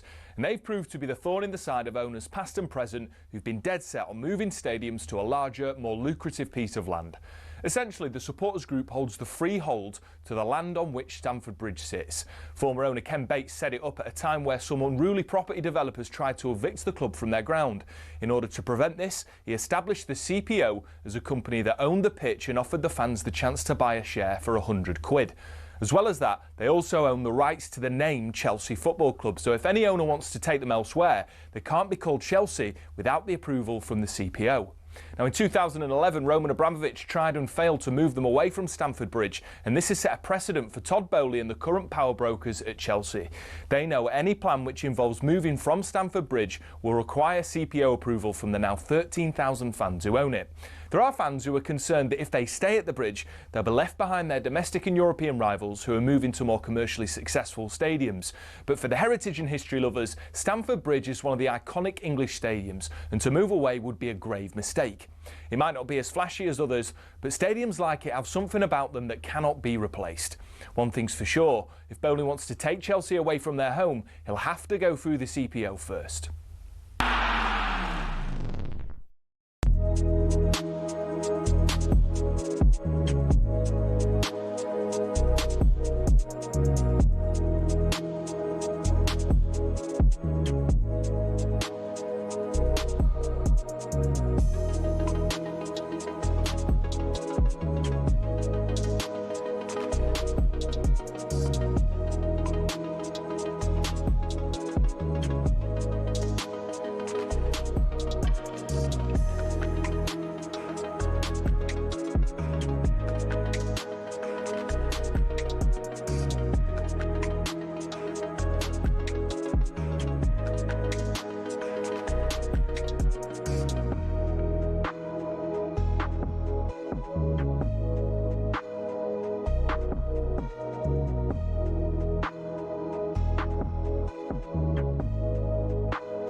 Yeah, I'm definitely not going home. Decision's been made.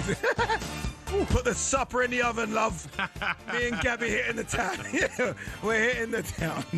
All right, you're listening to Drive. Adrian, Oladipo, Gabby, Agbonlahor. We asked the question before the break, which player has the best minutes per goal ratio in the division's history? That's in the Championship. The answer is... Mitrovic. Yeah. I was going to say Tony. Someone told you? No. Yeah, Mitrovic. 117 minutes per goal. 85 goals in total. Top player. Really, really good player, isn't he? All right, following us from 7 o'clock, Adrian, Durham, the GOAT, hosts live football as the Championship returns with Birmingham hosting Ipswich. Former Blue striker Troy Deeney will be on co-coms, by the way, if he makes it there. Now let's welcome in the new Championship season by speaking to the main man. Good evening, Adrian. How are you, my man? Good evening, Adrian. Addy, Gabby, how you doing? It's so exciting, the Championship being back. And I know League One, League Two were back last week, but the Championship is just so... It's unpredictable, isn't it? Look what happened to Luton last season. It's so unpredictable. It's just a beautiful thing, and I'm just so glad it's back. And we're here at St Andrews for Birmingham Ipswich opening game live on talkSPORT.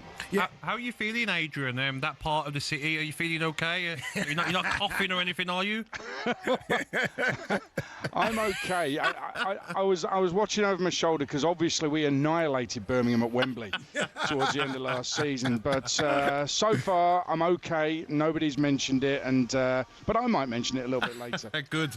Birmingham done a lot, haven't they, in the postseason? A lot of transfers, so much expected from them. What's the minimum expectation? I mean, are we getting too excited about talking back-to-back promotions, or is that sort of in the back of the owners' minds?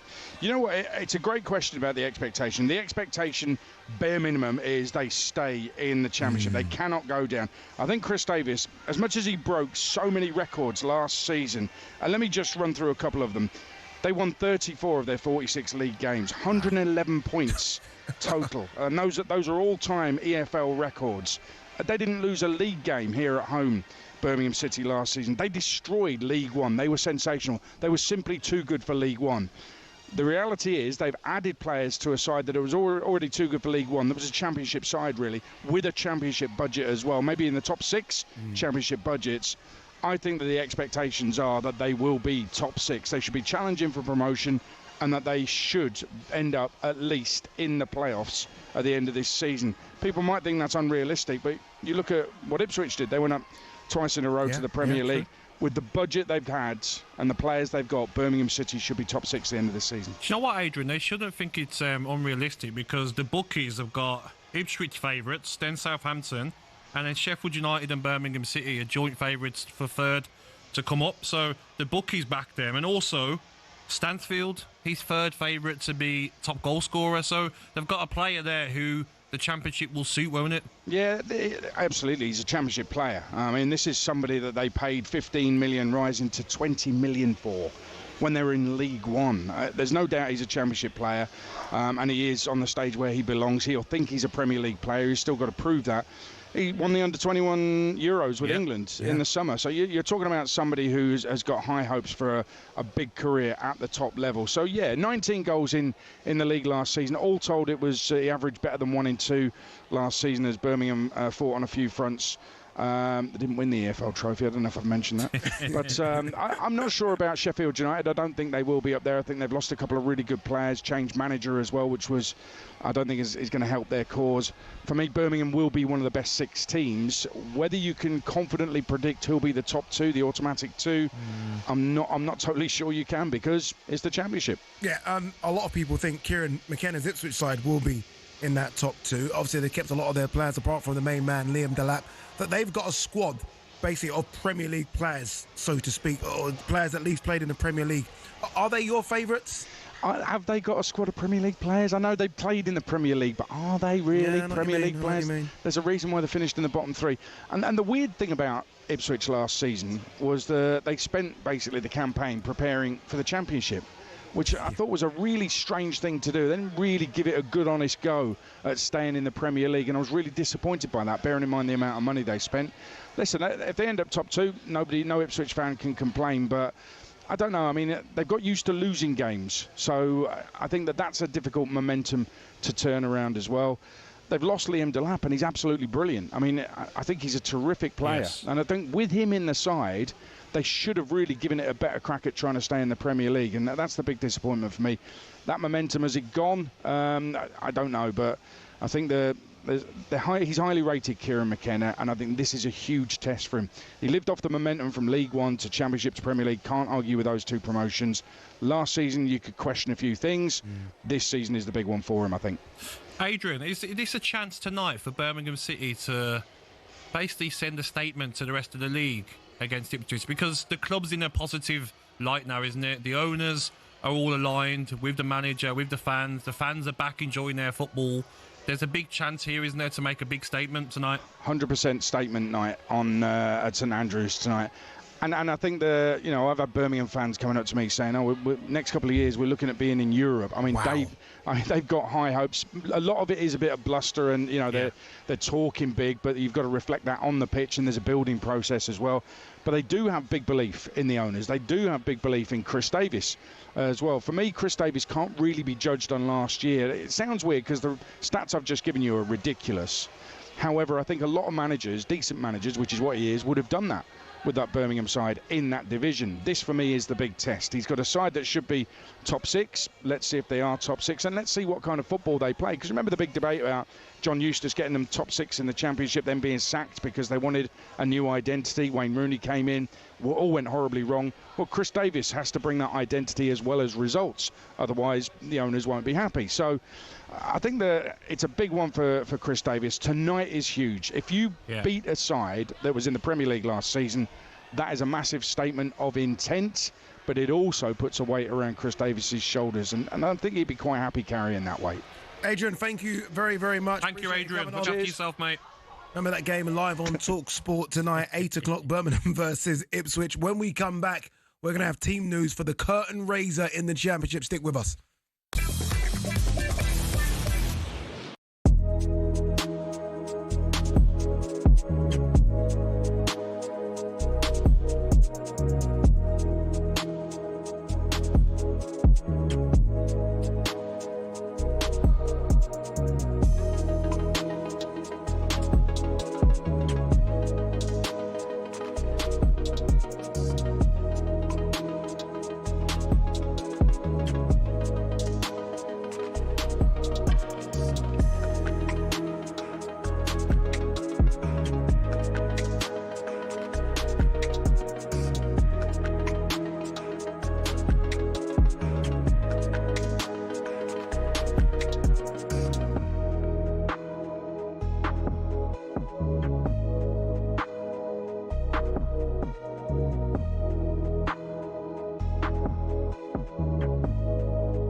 Good evening, you're listening to Drive on talkSPORT. Oladipo, Gabby Agbonlahor following us from 7 o'clock. Adrian Durham, you just heard him, host live football. His championship returns with Birmingham hosting Ipswich. Just, that sounds big, doesn't it? Even when he's there, just everyone's getting excited about it. Everyone's excited about the first game. Coming home from work, going straight to the stadium. Friday night games are amazing. You can finish work. I have to be honest, I didn't like them as curtain openers. I almost feel like everything should be Saturday, 3 o'clock, but I've started to kind of warm to them a little bit. Yeah, Saturday morning. But tonight, do you know what I mean? You've been waiting for this. You've seen new players come through. Yeah. Better excited to see Damari Gray come back to the club. There's been a few other players that you're going to look out for. Doyle, who done very well at Wolves when he played, ex-Man City midfielder. So I think a lot of eyeballs on the managers as well. Oh, 100%. Yeah, I mean, one coming down from the Premier League, who everyone thought should stay in the Premier League, and one coming up from League One. I think it's going to be fantastic. Yep. All right, the all-important team news is in for this one. Let's get all the details from your commentator on talkSPORT this evening, the great Joe Shedder. Joe. Good evening, guys. It is a lovely sunny evening here at St Andrews. What a way to start the new championship season. Two of the sides expected to be right up there in the fight for Premier League football go head-to-head tonight. In terms of the Birmingham team news, first of all, 3 full debutants, Kyogo, Phil Neumann and Bright Osei Samuel. Damari Gray also starts on his return to the club, a second debut, if you like. Ryan Alsop is the goalkeeper. Osei Samuel, Clara, Neumann and Cochrane are the back 4. Iwata and Paik, the 2 holding, with Stansfield, Anderson and Gray in support of Kyogo up front. I give you the Birmingham bench as well. James Beadle, the new goalkeeper. Laird, Cashin, another new signing. Bielik, Leonard, Tommy Doyle, who you were mentioning, Williamson, Gardner Hickman and Lyndon Dykes. As far as Ipswich are concerned, just the one debutant in their starting 11 for Kieran McKenna, who of course is hoping to lead Ipswich back to the top flight at the first time of asking. Azor Matusiwa makes his debut in midfield, former Ajax player. And in terms of the injury news for Ipswich, Connor Townsend and Jaden Philogene both unavailable tonight. Townsend feels like a long-term injury. Davis and Ogbeni, the 2 to come in after Ipswich's final pre-season friendly away at Auxerre. So it's Palmer in goal, Johnson, O'Shea the new captain, Greaves and Davis at the back, Matusiwa and Taylor in midfield, Ogbene, Smodics and Jack Clark in support of Hurst up front. And the Ipswich bench, Walton, Wolfenden, Kipre, Ashley Young at the age of 40, Humphreys, Barbrook, Chaplin, Broadhead and Al-Hamadi. What a way to start the season in the Championship, as I say, sold out at St Andrews for Birmingham against Ipswich. Gotta love it, and it's sold out at St Andrews. It's a cracking game. I forgot about. Go on. Kyogo. See? From Celtic. There you go. He's a player. Mate. I mean, Birmingham, I'm telling you, Birmingham look dangerous, you know? Ooh. This would be a statement of intent. If they go to... if they win... To them. Yeah. Let's go. Go for them. But one thing he's going to have to balance as well is keeping a lot of those players happy. I mean, Birmingham's bench sounded fully loaded as well. Good, So, look, good luck to them. All right, remember, all the build-up from 7 o'clock kickoff for that one. 8 o'clock. All right, it's now time to look ahead to this weekend's EFL action with Fantasy EFL Game. EFL preview on talkSPORT with the Fantasy EFL Game. 72 EFL clubs, 72 season tickets up for grabs. Download it today and use the code TSPORT12 to join the talkSPORT League. Yep, we have, of course, been focusing on tonight's opening game in the Championship as Birmingham host Ipswich. It's live on talkSPORT, but there's plenty of other huge games happening across the talkSPORT network as well over the next few days. Tomorrow, at lunchtime kickoff over on talkSPORT 2, you can hear Frank Lampard's Coventry at home to Hull City. It is, of course, the club's first full season under the former Chelsea midfielder. He spoke to talkSPORT's The Moose this week, and he said he's been trying not to overthink the opening match of the season. You do have to remember that, and the first game is always difficult for many reasons. I think, it's how we're going to be a difficult opposition for us, what the first game can bring. It can bring sort of different results, different performances, a different tension maybe. I think probably in my role you have to be very grounded and understand that there's a long way to go. Of course you want to have a good start. We're looking at performance. If we get performance where we are in this league, what we showed last year, then we know we can win games. But I have to remain grounded at this point and know that there's a long season to come, and there's a lot of work to be done regardless of what happens in the opening game. Yeah, I thought he did fantastically well when he came in, and it's always difficult to come into a side that's not your side, right? Players that you've not really seen players that you haven't picked. I will say this, though. A lot of the players came back from injury. So he had a lot of the players, first-team players, come back into the fold. But there was a time when I thought, oh, my God, he's going to do it. Yeah. And then eventually, obviously, they lost in the playoff semi-finals. But they have to be up there. Oh, they are. They have to be up there. Whenever I watched Coventry last season under Lampard, and especially the 2 legs against Sunderland, they looked like they had a way of playing. They knew their jobs. Every player knew what the manager wanted from them, and that's what you're going to get from Lampard. You know, we'll look back and maybe say, like, at Chelsea, at Everton, maybe didn't go to as perfectly as he would have liked. 2 difficult roles. Yeah, of course. As well, yeah. But if you're a player in the Championship, Lampard, like, you're looking at him and you're like, yes, boss. Yes, boss. Whatever you say, yes, boss. Okay, yes, boss. Because one of the best ever midfielders in the Premier League history. Yeah. What a player he was. And there's a lot that them players will keep learning from. Is that difficult, though? When you've done what Lampard's done, and look, he's ticked every single box, right? Yeah. Is it difficult for him going down to, with due respect, going to the Championship where players aren't on the level that he used to play? It depends what almost you're looking like at, as a person, because I say it like Lionel Messi, Cristiano Ronaldo, I don't think they'll ever be managers. But Zidane was. True. And like some of the players Zidane had around Madrid were nowhere near his level, but still managed to win Champions Leagues with them. So I think Lampard will have that character of like, okay, these aren't going to be on the level that I want, but I'm going to use my experience, my coaching experience as well to help these players perform better. And they should have went through against Sunderland. They were the better team, especially in the second leg. Yeah. So now that late goal killed them. But go again, why not? And Coventry have been there, right? I mean, sort of 2 playoff runs in the last 4 seasons. They've been there. So they've got the experience as well. Another big game live on talkSPORT tomorrow. We spoke about it briefly earlier on in the show. Southampton against Wrexham. Will Steele now as Southampton boss. No. This is incredible because I've watched him, so many clips of him just speaking French and just switching from French to English. So young as well. So young. A manager that everyone thinks potentially could do really good things in football. Big game, this one for him, Wrexham. Of course, because Wrexham are going to want to make a statement as well. Yep. Wrexham's owners won't be like letting Birmingham City just run away with the challenge of getting into the playoffs.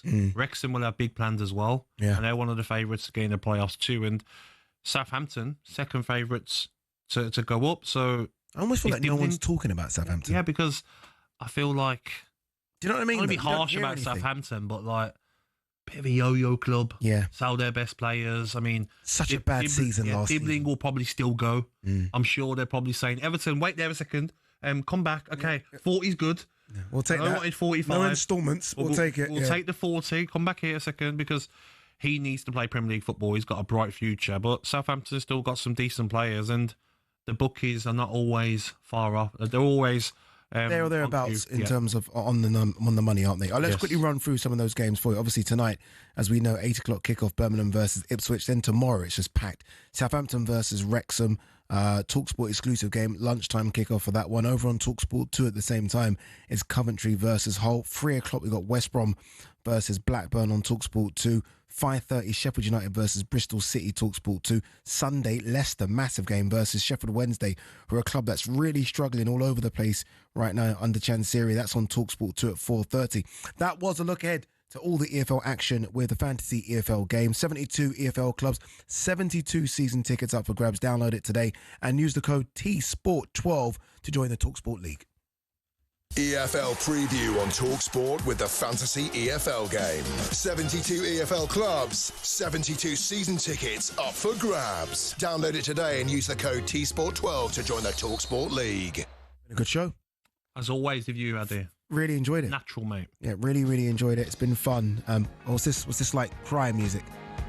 It is going to be sad. This is quite sad, actually.